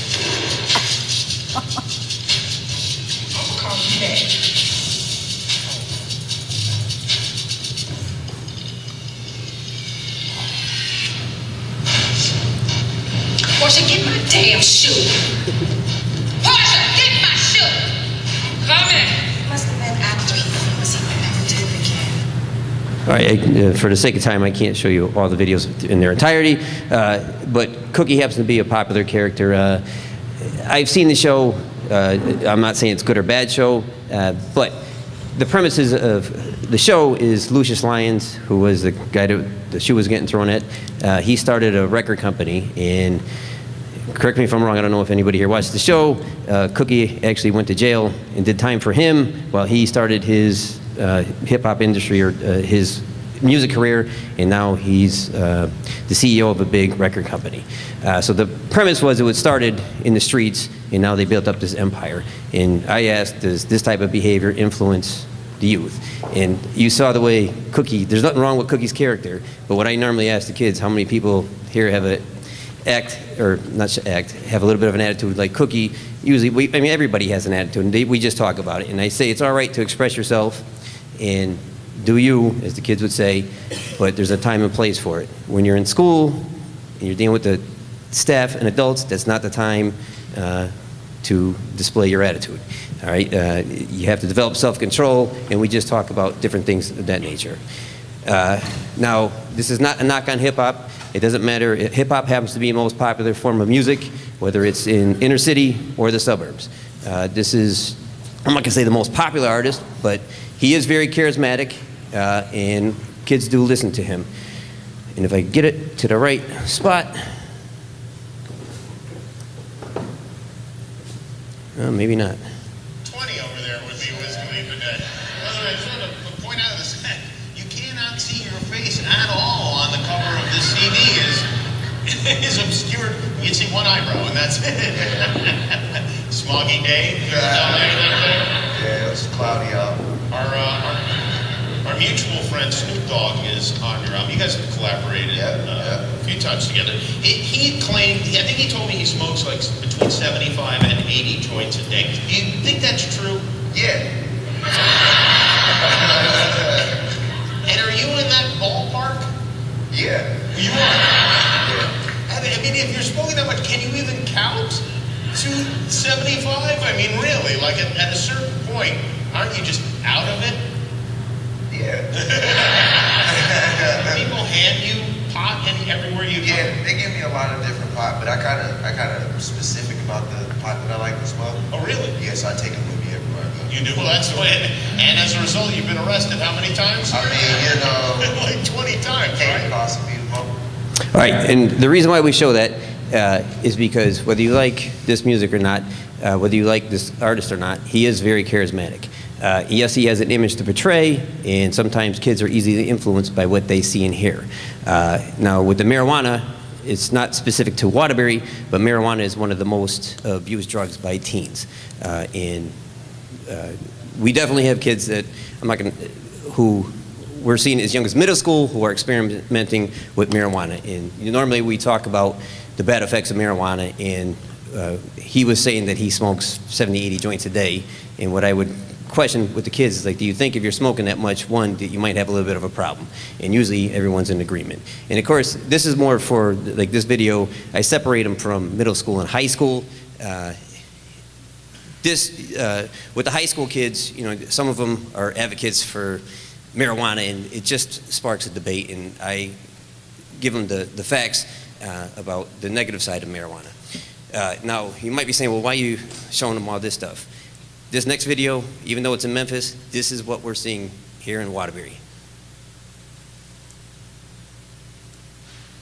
Guns and Weed, a Memphis boy's provocative Instagram page, which includes pictures and video of himself smoking marijuana and posing with guns, is sparking outrage. And tonight, that boy talks via Twitter, only to Fox 13's Sarah Blue. She joins us now live. So Sarah, he really doesn't seem to have a care in the world about the image that he's putting out there. Well, Daryl, that picture was of a boy named Jonathan. Now, a cousin called me to tell me his family is not happy about this. Jonathan tweeted to me that people, though, are worried about him, but added there are many other kids like him out there. Now, this is Jonathan's Instagram page. 108 posts, all with the same theme. This is nothing strange to me. Fox 13 was flooded with messages concerned about this Memphis boy's alarming Instagram page with nearly 7,500 followers. A cousin called me. He wouldn't tell me Jonathan's last name, but did tell me the family isn't proud of what the 13-year-old has done. Youth counselor Stevie Moore says children learn this kind of behavior. This child didn't learn it by himself. He had a role model. See, a role model. It's a role model, whether it's good or bad. After going over police records, I found out Jonathan has a sister with a record, Sonda Brown. He's posted about her. Brown's rap sheet includes especially aggravated kidnapping, aggravated robbery, firearm charges, among others. When we get point the finger, all the ones say, start at home, we gotta get the parents. The parents you're talking about don't care, because if they did care, this wouldn't be happening. After posting this story to my social media, Jonathan starts tweeting me. He wouldn't call to talk, but tweeted directly to me, quote, "People going to hate. Regardless, I'm good." I asked why he posted these pictures. He replied, Chief Keef, a Chicago rapper, got famous from that, right? Everybody focus on that child. And that. All right, and even though this is Memphis and some of you might be disturbed by the video, this is the kind of behavior that we do see. When you go on Facebook, we have kids posing with guns. We have kids posing like they're smoking marijuana, like they're drinking. Now, what I pose to the kids, or the youth, and even to the board, is there any way to tell if that's a real or fake gun? There's no way. And as law enforcement, we do monitor social media the best we can. And what I tell them is if you do this, it's going to attract attention from law enforcement. What we would have to do is get a search warrant to be able to go in the house, and chances are we would come in with a team, or we'd come in with force, because you don't know if that's a real or fake gun. And there would be charges if it's a real gun. He would obviously get arrested and could be charged as an adult. We also talk about how important it is to be careful what you post. In the scenario I give him with this is, let's just say right now he's misguided. Obviously he's influenced by the gangster culture. Chief Keef happens to be a fairly popular gangster rapper amongst the youth. But let's just say now he turns 25 and actually turns his life around. Is this type of behavior going to affect him? And we just try to hammer that point home with the youth. Some will disagree, but some say, most do agree that it's not appropriate. Now, with the older kids, I also ask, if this was your son, what would you do? And they're into corporal punishment. They've all said unanimously that they would probably beat him. Now, again, we just go to talk about social media, and yes, we understand you're young, but watch what you post. Watch all the stuff like with the guns, the weed, the partying, the inappropriate stuff. And what I try to tell them is if your parents or teachers don't approve of it, please just think before you post. Because last year I showed a video actually of a school teacher who was in a bar. She was drinking. It looked like she was smoking marijuana. She posted everything, and a concerned parent came to the school. And I explained to him that she lost her job because of what she put on Facebook, and it sparks a discussion with the youth that, well, that's private. She shouldn't have got fired, and just gets them thinking and talking about it. All right. And the thing with YouTube, because we do see this in Waterbury, kids try to compete with each other a little bit. If someone's showing reckless behavior and they're getting attention from it and a lot of hits, we see someone competing, trying to get more hits and trying to do more outrageous behavior. But this video I'm about to show you is also very common.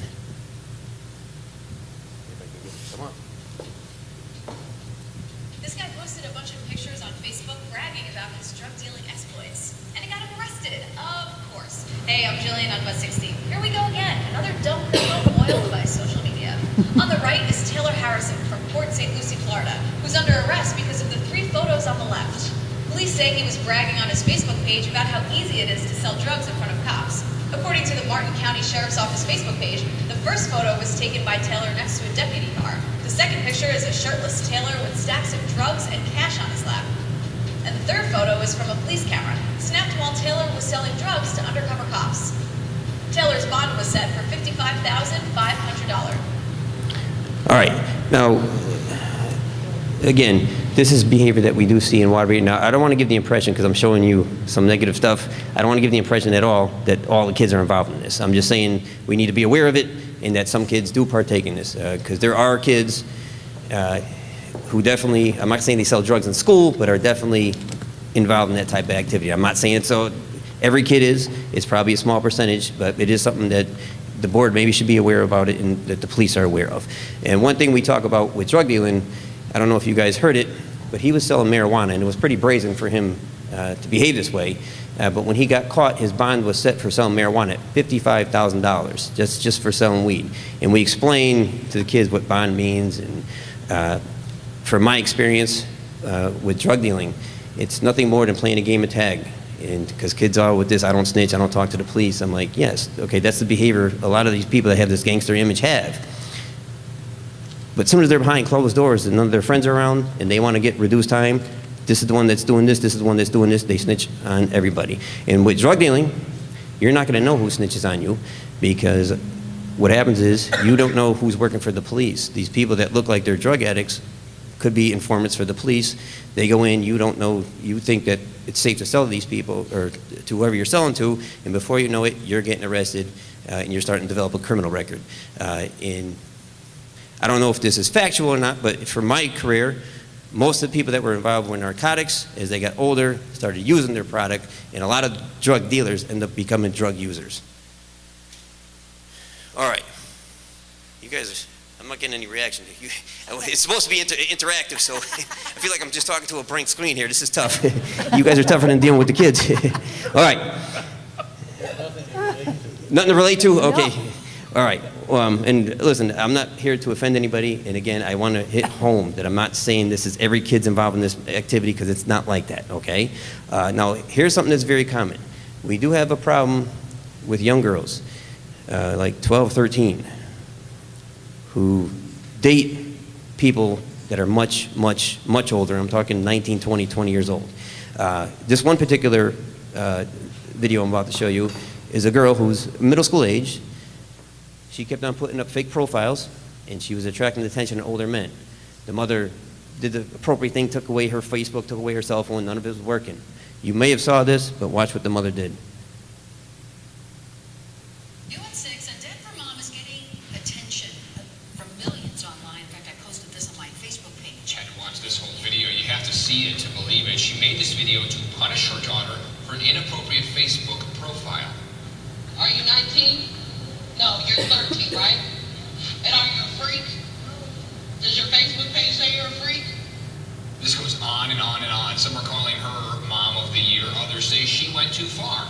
7 News reporter Lindsay Watts tracked her down to get the rest of the story. So you got a Facebook page and you're on there with your bra on, right? It's gotten more than 10 million views. We have established in the last few seconds that you're not a freak, that you don't sit at home with a bra on, you don't wear makeup. A mother's fury. Are you 19? No, you're 13, right? After finding her 13-year-old secret Facebook profile. When I looked in her friends list, people requesting to be her friend that are 30, 40-year-old men because they think she's 19. Valerie Starks says her daughter's done this before, 4 other times. And I thought I had did enough by taking her phone and her pad last year in like April. and then it came down to this, and I was just devastated and said I had to teach her a lesson. This is gonna go on her Facebook page, and I want all of you to know she watches Disney Channel, she has a bedtime. Starks has gotten a ton of support on Facebook, but we didn't have to talk to a child psychologist to get the other side, questioning how effective it is to shame someone like this. You still wear panties that say Monday, Tuesday, Wednesday. Starks knows her parenting style isn't for everyone, but she says it's worked for her child. She's not mad at me that her friends are not bullying her at school. She's okay. I'm sorry. All right. Well, I guess I'll ask you guys a question then. First off, would I normally ask the kids, and I'll present this to the board then, because I'm a little bit nervous. I haven't done this in a while, especially not for adults. The kids are actually have been much more interactive. Do you think it was appropriate for the mother to do that? Yes. Some say yes, some say no. Overwhelmingly, the kids will say yes. Some people say, well, she called her out on the internet. You know, she's going to get bullied. She could lead to other things. It's a valid point. However, this was the fourth time that this child had done this. And it's like the lesser of two evils. She had to call her out, hopefully nothing else would happen. Now, I always ask the question, if this was your daughter, what would you do? And everyone said, well, I would beat her. And I'm like, well, would beat her stop this behavior? And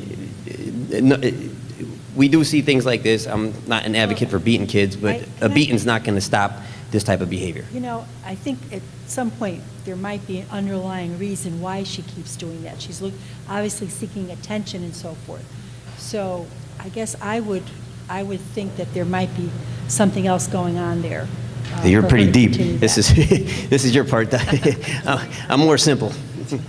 Well, the fact that the students are saying beat her and everything, I mean, I understand that, but I'm just saying as the adults here, You're right. I think when we see activity like this, I would think that there's some underlying stuff going on, and I think the mother is totally inappropriate to do that. Absolutely, totally inappropriate. You have a valid point. But I'm just saying, I think this is worth a discussion with parents as well, not Oh, just no, the kids. 100%. Yes. Go ahead. Can't hear you, Anne. The toddler who has the handout is ready to touch the stove with the burning flame. This kid was at the point of touching the burning flame, and the mother had to do something. You can, delve into the deeper issues later. You need to save that child now, and you do what you have to do. I'm a parent. You do what you have to do to save that child. I think she should have now, done it the and first you time. move- And you look for the underlying causes later, but pull the hand out of the flame first. I think she should have looked for the underlying causes the first time and not wait till the fourth time. Good. See, you guys are getting See? a heated Good debate discussion. here. Yeah. And you both have valid points. So, now, moving on. This is very common. Today's youth it's different with all the social media and the technology that they have. To a parent, and this happens frequently, sad to say, the nude photos is, I don't want to say, well, it is acceptable amongst the youth. We have cases literally weekly where we're investigating, we get called to a school or a parent calls in which there's nude photos or videos on the phone. Now, this is the actual crime. It's considered child pornography. The charge is actually sexting. It's a misdemeanor Class A charge, and it's anyone 17 and under who has who poses nude or videotapes themselves nude. This is what the charge would be. And one thing that we have to do is we have to confiscate the phone. We have to get consent to search. If the parent doesn't give us consent to search the phone, we have to do a search warrant. And the reason why we take the phones is because you have to make sure that it's just what's on the phone, that's all they have, and that someone wasn't asking them for pictures or they're sending it out to whoever.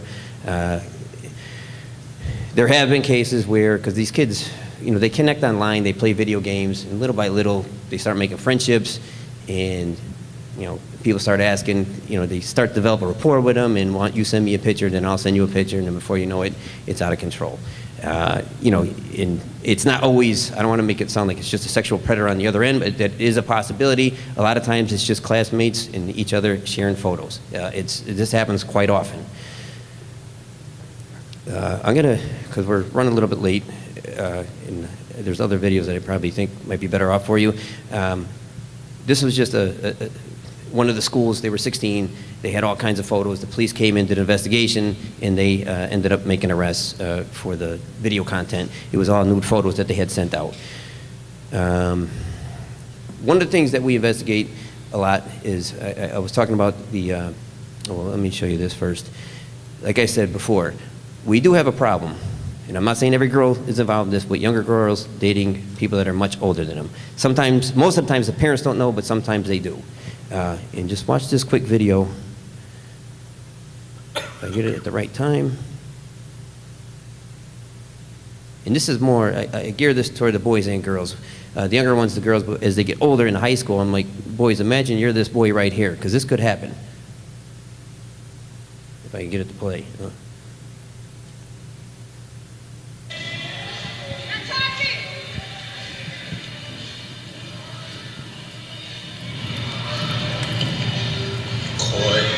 Early. What is this going on here? What is this going on here? Yeah, you caught now. Who are you? Who are you?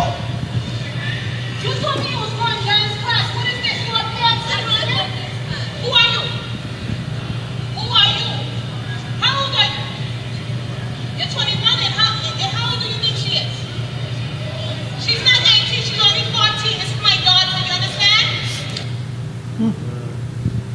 Very common here in Wtby. With the age difference, what we teach the kids, legally you could have sex at 16 years old with someone that's 5, 6, 7, 8, 9 years older than you, as long as it's not your teacher, coach, or counselor. If you're 15 or 14, 15 and under, and you're dating somebody more than 3 years and 1 day older than you, the older person, even though everything is consensual, is the one who gets the charge. For the boys, that is a felony offense. It's sexual assault, 2nd degree. Even though it's consensual, you still can get arrested if a complaint is made. Unfortunately, we find out a lot about these after the girl either contracts some type of STD or worse, it gets pregnant. And you're finding out that the father is actually someone that's 21 and the girl is like 14, 15 years old. This is very, very common. With the younger kids, we talk, because they play games, and I know they're kids, and this has been going on for years. I know you've been a principal. They're young, and they play little games where they hit each other on the private. They don't mean anything by it. It's just a game that they play, and we teach the kids to keep their hands to themselves. A lot of it happens on the bus with young kids, especially in the elementary and middle schools. It could be a little bit problematic. In years past, we've actually had to make arrests because the problem was enough where it kept on going on where we had to step in. This is also a problem. This is what we show the high school kids. This next video, you guys might be aware of this. It was a kid who went to an elite prep school. And what they did was they had a game amongst the males in their class, where they were trying to go with as many girls possible, and it was called the senior salute. The one who went with the most girls won. But there was a problem with this. One of the girls said that the night in question, it wasn't consensual. Now, when we talk about sexual assaults, because it's a huge topic on campus, and a lot of kids watch the SVU show, I'm like, these are cases, most of the cases that we investigate, it's not clear cut like you'd see on SVU where there's some type of physical violence and they're being forced. This comes down to a matter of consent, and what we teach the young men, if it's not consensual, it's rape, period. Now, one thing that we do, and I'll leave this open to you, is I want you to listen to her testimony and listen to what he says, and then this is what I discuss with the older kids. There is a verdict tonight in a case that has once again put a national spotlight on sexual assault on campus. Former prep school student Owen Labrie was convicted of misdemeanor charges in the sex assault of a 15-year-old girl just days before he graduated last year. But he was cleared of felony charges. Anna Werner is at the courthouse in Concord, New Hampshire. You say, Madam Foreperson, that the defendant, Owen Labrie, is guilty? Yes. A stunned Owen Labrie began to cry as the first guilty verdict was read. As more followed, he sobbed and bent over the defense table. The jury had acquitted him of more serious felony rape charges, but found he did have sex with an underage girl at the elite St. Paul's boarding school. The 16-year-old testified last week. I was raped. I was violated in so denied it, saying the two had physical contact, but he had stopped himself from going further. I thought to myself, maybe we shouldn't do this. The trial. All right, usually, for sake of time, and I even do this with the school, is I stop it right there. And I focus on his testimony. Now, he's a 17, 18-year-old boy. There wasn't a problem with age. He's 17, 18 years old. They're playing this game, Senior Salute. When they're together and they're about to have sex, all of a sudden he's going to change his mind, and I present to you and the kids, does that sound reasonable? Some people say, well, yeah. Some people say, probably not. Now, I let the students, and I'll let you, how did you feel about her testimony? Anybody?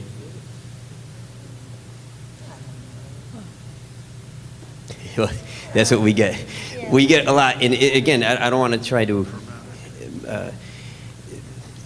you got to show a level of respect for a victim, but a lot of the kids felt that it was scripted and that she wasn't believable. And the boys are like, well, this isn't fair. I'm like, I know it's not fair, but it is what it is. There's only two people that know what happened in that room. It's those two right there. Now, this young man was going to Harvard. Keyword was. Now he got charged, and it came out, I think, in October. He got sentenced to, I think, less than a year in prison, but that's not the worst part, and this is what we teach the kids. The worst part, he's now a sexual offender. I know with sexual assault, second degree, it's a little, if you're sexual assault first degree, you're a sex offender for life. Second degree, that's with the age discrepancy, that's with situations like this. For the next, I believe it's 20 years, you have to register as a sex offender. And I posed the question to him, what profession doesn't have any women in it?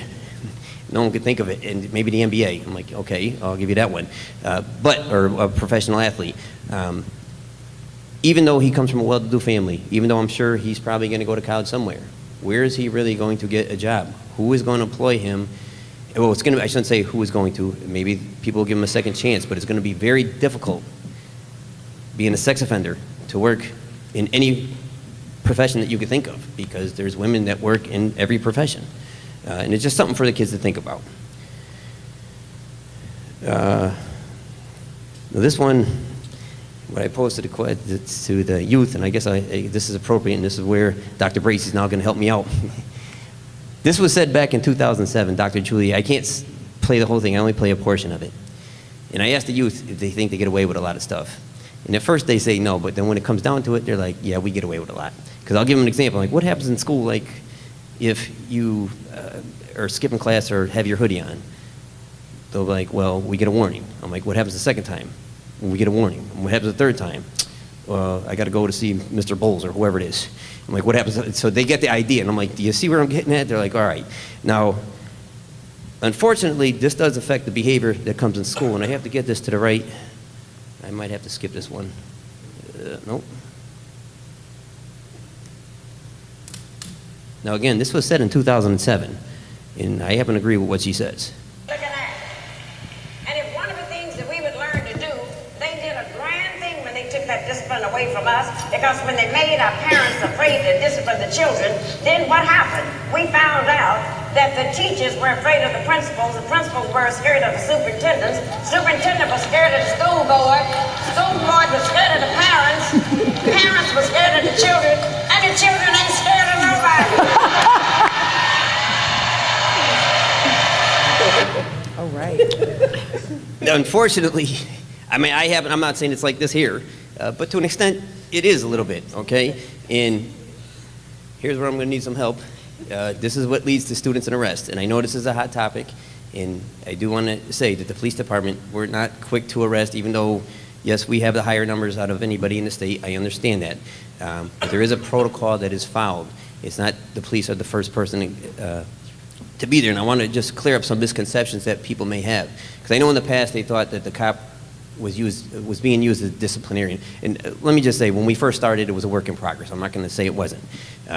But probably for the past 4 or 5 years, there's protocol that's been set in place by the education department, the board, and the principals follow it. They don't run straight to the police, unless it's an emergency situation. And there is times if you're a teacher and something emergent happens, they're not going to go get the vice principal when the cop's right there, yes. But we are not the first line or the first option, and we are not being used for discipline purposes, as some people may feel. Now, I know this is a touchy subject with some people. Now, What we're seeing from what I see with the arrest, this is what kids get arrested for. And I explained to the kids, if you behave in this manner, this is what you could be subject to arrest for. First off, right off the bat, if you bring drugs to school, you can't tolerate drugs. School has zero tolerance toward drugs. Weapons, automatic arrest. Now fighting, there's a lot of variables that go into a fight, and I know some of you were principals, and all the principals, I would say, want a positive, safe learning environment. And as police and the principals, we work together, and we are concerned about safety. But there's some things that go, or a lot of factors go into whether or not, even if the principal is even going to come get us. One is the severity of the incident. Two, you have to take into account if someone's injured, you have to take that into account. Three, if the child, even though there might not be any injuries, did the child de-escalate? Did he turn his anger toward the person breaking up the fight? Did he start cussing up the teacher, start threatening the teachers? I'm missing something. The seriousness of the injuries, the nature of the incident, and also you have to take into the fact that some kids have special needs and some kids have special ed. I don't know all the requirements for special ed, but I know that you can't arrest somebody if it's related to their disability, okay? Now, sometimes in one school you might see, or in one incident, some kids might get arrested. In another incident, they might not. But it could be that the first incident, it could be that they had discipline problems throughout the school year. In the other incident, there might not be. One might be special ed, one might not be. And this is where you're seeing some of the discrepancies. There's no clear-cut way to say, okay, well, this fight I'm going to arrest, this fight I'm not. All right. If you tend to fight in a cafeteria where there's 400 kids at a time, you're more likely to get arrested. Okay. Even though someone might not get injured, there was a fight in one of the schools where two kids went at it. One kid was good size, the other kid was small. It took 4 or 5 staff members to separate the small kid, and it took another 4 or 5 members to separate the bigger kid from fighting. It creates that atmosphere you just can't have, all right? Though there wasn't any major injury, the officer in the school decided that the kids were so out of control that if they weren't there, it would have got worse, and yes, those two youths happened to be arrested. Some of the changes in the middle school, because years past, some of our behavior in the middle school was worse than in high school. And to an extent, it somewhat is to this day. Not as bad. But I know with Ms. Burns, when she became head principal, I don't know if she came up with the idea or they collectively came up with the idea, but we had, and this was an administrative thing that they recognized, at the end of the school day, when a lot of fights were happening, when there's a lot of kids all coming out at once. So now they dismiss sections at a time. That prevented a lot of the problems. The way the middle school kids go from class to class, they're no longer just the bell rings and they go. There's a lot more supervision, guiding the kids from point A to point B. That cut down on a lot of the fights that we were seeing. Now, I don't want to give the impression that the fights are the big, what I see as our biggest problem, and from what people I talk to, is more of the disruptive, defiant behavior. You have a low-level offense, and the teacher confronts somebody who's out of dress code. That's a minor offense on the surface. The child, in turn, explodes, dropping F-bombs on the teacher and starts cussing the teacher out. And if it's done, if I'm the teacher, I'm only using you because you're in front of me. If you're doing something wrong, something minor, out of dress code, and I confront you, and you start cussing me up and down, and now everybody sees this, and you're the teacher, you have to address that behavior. Now, I'm not saying because you cuss me up and down that you're going to leave in cuffs. It's not going to happen that way, but something has to happen to the student. There has to be a consequence, and it has to be a significant consequence. And I know, you don't want to see kids get suspended, you don't want to see kids get arrested. But sometimes the consequences that the school gives, it's not anyone's fault, it just doesn't meet what the kid did. And what everyone sees is now you come back to class, and now everyone's like, well, she got away, now I'm going to ask you, go sit, you ain't got no control over me. And it just spreads like wildfire. And I happen to think, and I think the board would agree, we do have very good teachers, and I think we need to give a little more support to the teachers. And it's not, no disrespect to anybody, and some things that I've talked to with the teachers, some of their complaints is, and actually some of the administration, when you have a disruptive kid or a disruptive student, ideally, in an ideal world, you want to get to the root of the problem without suspending or arresting him. But sometimes the process takes a while. And if I'm that disruptive student in your class and you're trying to get me help, but I come back, you try some intervention, I come back, I'm disruptive again. Okay, well, let's try this intervention. Now I come back, now you're at a point where like, well, I need this kid removed from the class for everyone else so I could teach the class. I mean, these are some problems that in an ideal world, if you could identify what the root problem is early, you can get them the intervention and it would stop the arrest or suspension. I know Dr. Bracey's dying to help me out here. You're doing a great job. And just to remind you, I presented to you, I think in the end of January, about the school-based diversion initiative. So Gina Bracey from the Child Health and Development Institute. So we're working closely with the department, with the school district, and community and families as well to really think about, as he said, sort of intervening early, thinking about prevention, early intervention, and also alternatives and other strategies that teachers, that staff can use when there's a behavior challenge, and particularly when there are unidentified or unidentified mental health needs or behavioral health challenges that haven't fully been addressed either. So again, finding the appropriate intervention as well as holding students accountable in a way that still maintains a safe environment and will still address the underlying need. So we've talked about, Lieutenant Camposi and I have talked about, you can't arrest your way out of many problems, and if there's a recurring problem, and as you mentioned about the young woman before, if she's doing this 4 different times, starting a fake Facebook page, what's behind that, and is it a call for attention? What else is there that should be addressed in order to prevent the behavior from happening and from escalating, hopefully. So those are some of the things, just generally, that we're working on in trying to reduce school-based arrests overall in the district. Could you just remind us, where are you working, a particular school or district-wide? I forget. Yeah, so currently we're working with 3 particular schools, with Wallace and Kennedy and North End, that we may be able to expand to a few additional schools. Thank you. A couple, you had a question? Not a question, just a comment. Just waiting for the best way to interject this, but I'll just say it. I'm finding that some of our students are in a catch-22, particularly the fighting. Let's just go to the fighting incident. And the student says to an adult, to a teacher, vice principal, I'm being bullied. All right, and so they've already said that they've run into trouble. 2 or 3 days later, there's a fight because nothing's been done about it. And both students may be arrested, suspended, okay, but one student is simply defending themselves. The other student is the aggressor. But they both get suspended for the same thing, or they get arrested. So, what do we do? I mean, I think it's I think it's a policy, I don't know, but it's a catch-22. And bullying, we know how serious bullying is. And you have this person that keeps bothering you, and what are you going to do? Stay there and let them hit you? And so what do you say about that? You bring up a good point. Hold on 1 second. With the bullying. Yes. We talk about bullying and with the youth. You also, I'm not saying just to, I guess, a counter argument to that. Right. We find a lot of times, I'm just only using you two, I'll pick on somebody else.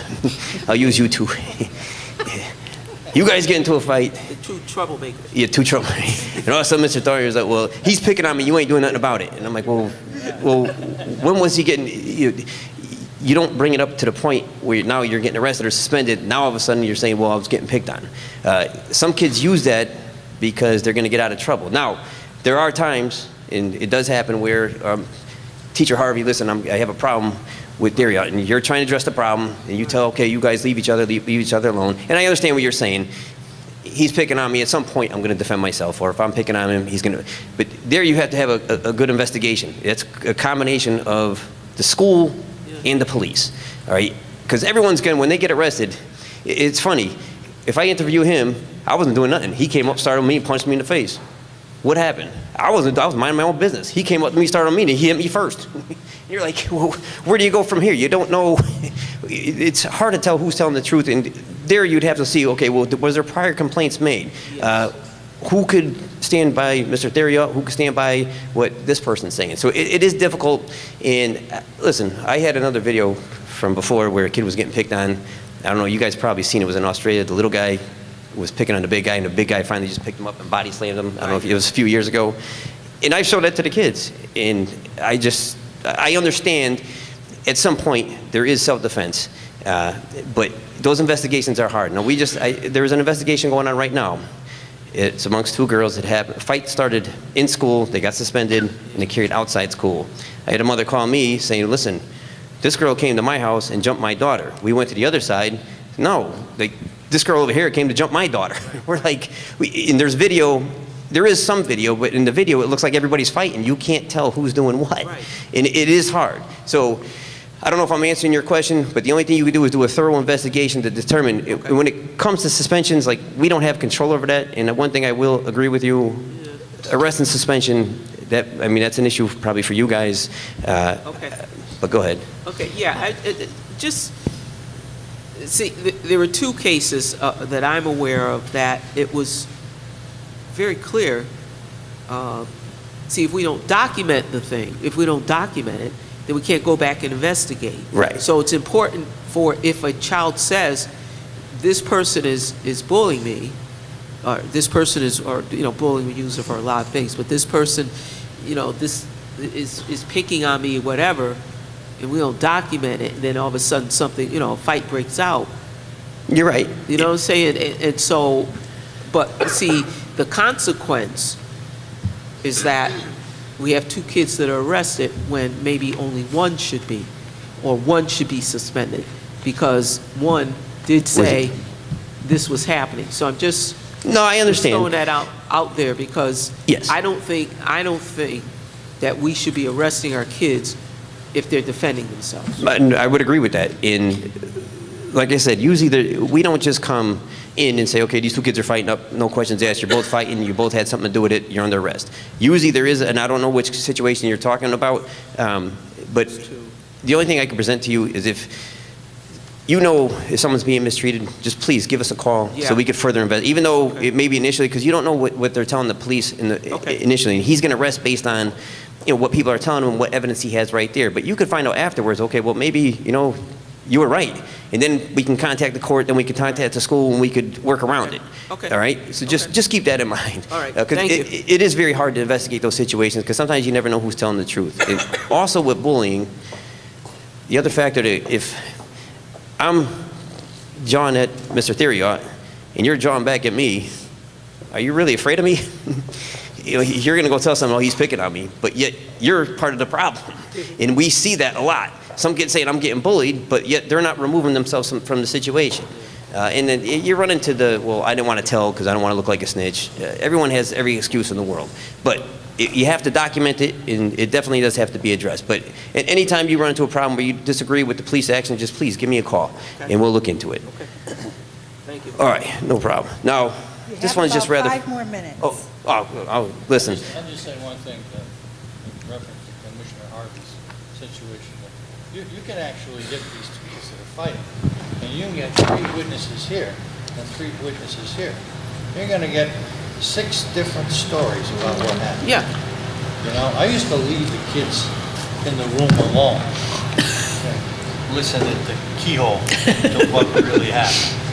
And then I ultimately could find out. But it can take you as much as 2 or 3 hours. And that's time well spent, don't get me wrong, Commissioner Harvey, to determine the truth and not have somebody who's defending himself arrested is worth the investigation. But it does take a lot of time. We're as administrators, they're like policemen.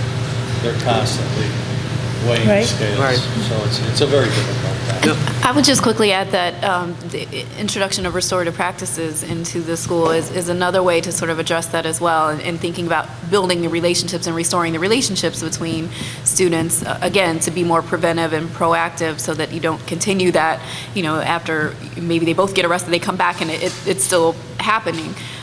So that's one thing that the district is really working towards as well, as Okay. you know. So. Great. Thank you. All right, I'm going to just show you this last video. This was a disruptive student, and I give credit to the parent. Granted, the parent is kind of animated. It's kind of funny, but I'll show it to you, and you guys tell me what you think. This is a student, and you can tell by her body language, or you can't really see, because we talk to the kids about body language, and you might not be verbalizing an attitude, but your body language may give you, maybe send it a different signal. In this particular case, the mother was tired of getting called from the school about her daughter, and instead of taking it out on the school and the teacher, she took it out on her daughter.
Where's the teacher?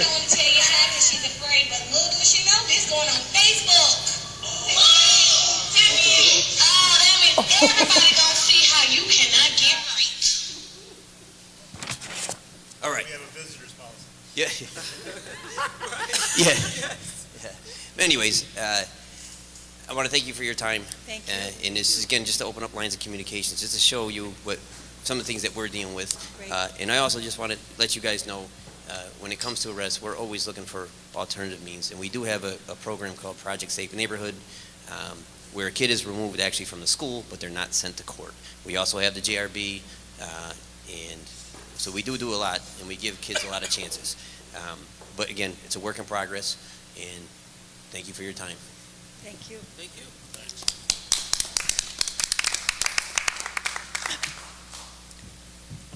I guess I don't watch Facebook enough and YouTube. I'm out of it. Commissioner Sweeney, number 10. No. A quick summary.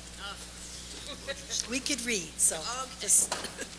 What you have before you is a draft of a letter to our state delegation. The legislative committee, legislative committee met on Monday, and we went through a huge selection of proposed bills, and you will see those that at the committee level we requested support for, and there are actually quite a few of those this year, and those bills which we oppose. In general, we're supporting several of the task force that are being proposed to be put together. One of them is relating to the recruitment of manufacturing teachers, something that we think would benefit our Wtby Career Academy. A task force to study professional development and in-service training requirements. This was requested by CABE as a way to reduce or minimize or eliminate some of the mandates that relate to training for our teachers and professional development. Many of them are annual trainings that really, when you look at them, don't need to be annual trainings. Maybe could be every other year for experienced teachers with training required for new teachers who come in. And again, this is just one way of trying to get at some of the unfunded mandates and reduce those costs to districts. We have a special education legislation that we are also asking for support. It would require parties to participate in an adjudication conducted by an impartial third-party adjudicator before conducting a special education hearing. We know that the special education hearings are now, parents are coming in with not only child advocates, but lawyers. They are expensive and time-consuming efforts for districts. This is an opportunity to support changes in the burden of proof. It's a good compromise solution that would address both the student need and the district costs. Teacher preparation programs require the SDE and the Office of Higher Education to enter into an agreement with the Council for the Accreditation of Education Preparation for the purposes of accrediting and establishing standards for teacher preparation programs in the state. We can only affect those teacher programs in our state, at our state colleges, but this is an opportunity to look at those programs and hopefully bring them up to standards that would support teachers, new teachers coming into urban districts in particular. Recommendations of the Minority Teacher Recruitment Task Force, we're also supporting that. That the task force has asked to delay the termination of the Minority Teacher Recruitment Task Force, to establish a Minority Teacher Recruitment Policy Oversight Council within the State Department of Education, and to require the department to conduct an annual survey of students regarding the effectiveness of minority teacher recruitment programs in the state. The board has in general been supportive of the work of this task force, and certainly we would be supportive of these requests and recommendations here. Support for a pilot program for students in high school interested in pursuing a college degree in education, to establish a teacher pathways pilot program to encourage and recruit minority students to pursue a career in education. Certainly we have had many conversations around the recruitment of minority teachers and how to grow our own pipeline within our own schools. Unfortunately, Wtby is not on the list for this pilot. So in addition to our support for the pilot in general, we are asking that our legislators lobby to have Wtby added to that list. Encouraging middle school and high school students to consider careers in manufacturing. Again, this would establish a committee, a manufacturing program catalog, and partnerships between the Commissioner of Education and the manufacturing industry in order to encourage students to consider careers in manufacturing industry. Again, something that we started with the Career Academy. Certainly this would be supportive of those efforts here in Wtby. If I could ask you to summarize and not read everything, just. Just read the title. The title. Okay, so oppose school paraprofessional training.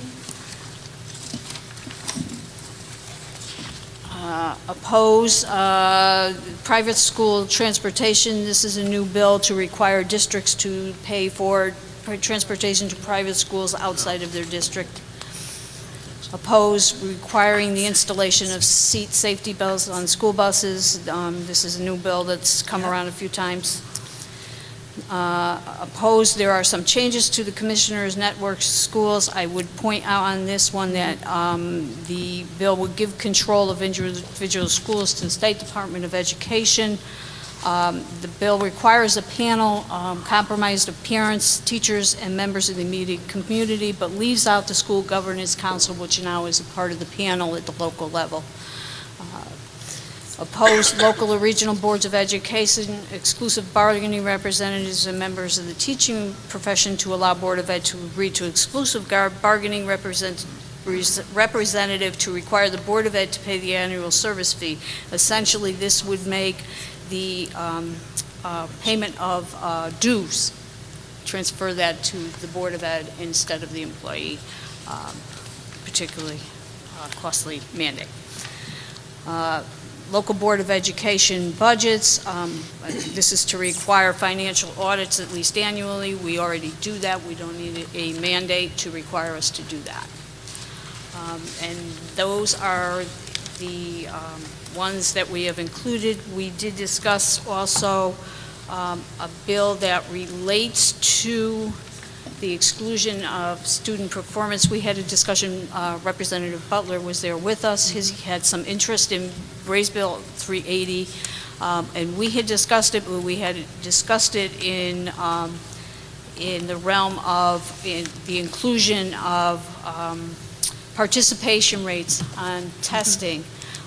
Raise Bill 380 does not address that issue. 380 actually addresses excluding the student performance results from the teacher evaluations. So I pulled that one off because the discussion we had was not pertinent to that bill. Okay, there is a bill 5555. I gave you copies of both of these. That would prohibit the inclusion of participation rates in a district's accountability. And the discussion that we had around this was that because there is an opt-out on the test, we don't have the authority to bring people to the table and actually participate. We saw Wtby's participation rate was marvelous. It was great. However, there is an opt-out. Districts do not have control over that participation rate. So I'm not exactly sure. There's some other stuff in this particular bill that's kind of scary. I'm not sure that any of these are going to actually make it to the floor. Thank you very much. And if anybody wants to read these and if you have any questions to Commissioner Sweeney, we'd like to, if you could review it, we'd like to send this off to our delegation because things are moving pretty quickly. And you probably saw in the paper today that the Peak Committee did postpone or did recommend postponing test scores of students in teacher evaluation, putting it out another year, just because of what we heard tonight, the idea that the SBAC hasn't had a chance really to get any legs, so it's hard to have a 22%, I think it was, of teacher scores. So that was the peak recommendation today, so I'm thinking that that's gonna hold. So, yep, Commissioner Thurio. I'm really not aware of any publicity that informed the parents of an opt-out policy in Waterbury. I think that's why so few people opted out. It's not that I'm trying to generate, an opting out portion of our population of students, but when I see other school districts that did cooperate and the superintendents did stand up and say, yes, they can opt out. I didn't see much. I'm not looking for a concerted effort here because I think we need to test. Right. But I think we need to at least inform the parents of the policy that they can opt out. I I don't know if anybody opted out in Waterbury. I don't know, but I do know that another bill that's not listed here Yeah. would not allow parents to opt out. Yeah. So it's controversial, as you can see. Yeah, so- I feel the same way. Yeah. I just Yeah. want to give due And process. in order for them to opt out, it's like 3 strikes. They have to ask to be opt out. They have to ask 3 times almost. So what we found out, and you should know that when they give the host, the school district scores, as the mayor said earlier, the most students who opted out were in the most wealthiest communities. Weston, Greenwich, their parents did not want them. They testified that they felt that it was psychologically disturbing to their children. So we'll leave it at that. Thank you. What's the process, Ian? What would you like to do? Come before the full board for Oh, it a is? vote. Oh, okay. Yep. Okay. Yep. And then I did date the draft for yesterday, but I dated the letter for March 17th. It could go out once it has the approval of the full Okay. board. Thank you. Okay. Need to strike the last representative. He's no longer on the person. Yeah. All right, moving right along on the agenda, numbers 11 through 19, our request for field trips. Does anybody have a question on any of those? Number 20 and 21 are use of facilities and use of for inside organizations and outside. Any questions? Commissioner Van Stone. Thank you, Madam President. Gary, I'm asking for a friend, but if you could, I know I saw the last email that it'll probably run between $1,300 and $1,500 for the cordsmen. If you could ask Sandy if this has been a regular thing over the past few years, or I think it is a historical, just how much it is. That particular group has been doing that annual kind of concert for years. These are elderly gentlemen who were probably young guys when they started doing this. All right, so it should be easy to get historical data then. $1,000 is the base fee for anyone who is in any group that is getting charged. It's the starting point is the $1,000 facility fee, and then it's the number of custodial hours, and if they're using kitchen staff or AV, any of those other add-on costs go on top of that. But the floor is $1,000 for any of the outside groups that come in that aren't in a business, that aren't being waived for any reason. Okay, if Sandy then could provide the last 2-3 years just so. Right, and I think that particular one, Sandy normally annotates what the charge is going to be on most of those, and she didn't do that on that one. And I am sort of working on a policy, I mean, at least administrative regulation, so that we have something concrete to kind of I think that would be talk about. So That'd be helpful. Thank you. Thank you. If you could just email that out, that'd be great. Number 22 is superintendent's notification to the board. And could we have a motion? Go ahead. I just want to comment on the part of the notification here. Okay. That we see this every year, February 28th cutoff date, notification of retirement, and there's 17 people here. There were about 3 or 4 last week, and I'm sure we'll see a few more as we progress. And just to note that these people are, many of them are in shortage areas, technology, education, special education, family, consumer science, and every one of these people have been loyal workers and constant workers in our district for 30, 35 years. It's going to be a big loss. A major loss with all that experience, and it's also going to be difficult to replace some of these areas with other teachers. I just wanted to note that. Well noted, yep. Okay, thank you. Okay, can I have a motion? Oh, I'm sorry, Commissioner. Please, thank you. Just to piggyback on that, I did notice that as well, and I just hope that I don't know if we do exit interviews for folks who are retiring. I'm sorry, I hear you. Do we do exit interviews for our folks that are retiring? Yes, we do. Okay, so I would hope that we could hone in on this and just request it. I know that we're working on an exit interview process, but just to, get it so that they can complete something to help us with the moving forward. We've also pushed out the exit interviews for those that resign. It's done electronically now. All right. Yes, I know that, but I'm just saying, the comment was that we have a lot, and this usually happens around this time of year, but it would be helpful for feedback to the district if they could complete an exit interview, especially those who are retiring. Thank you. Thank you. Can I have a motion, please? Motion to convene into executive session for discussion concerning the appointment, employment, performance evaluation, health, or dismissal of a public officer or employee. Second. Discussion? Those in favor? Aye. Opposed? Motion carries. Where are we going to meet?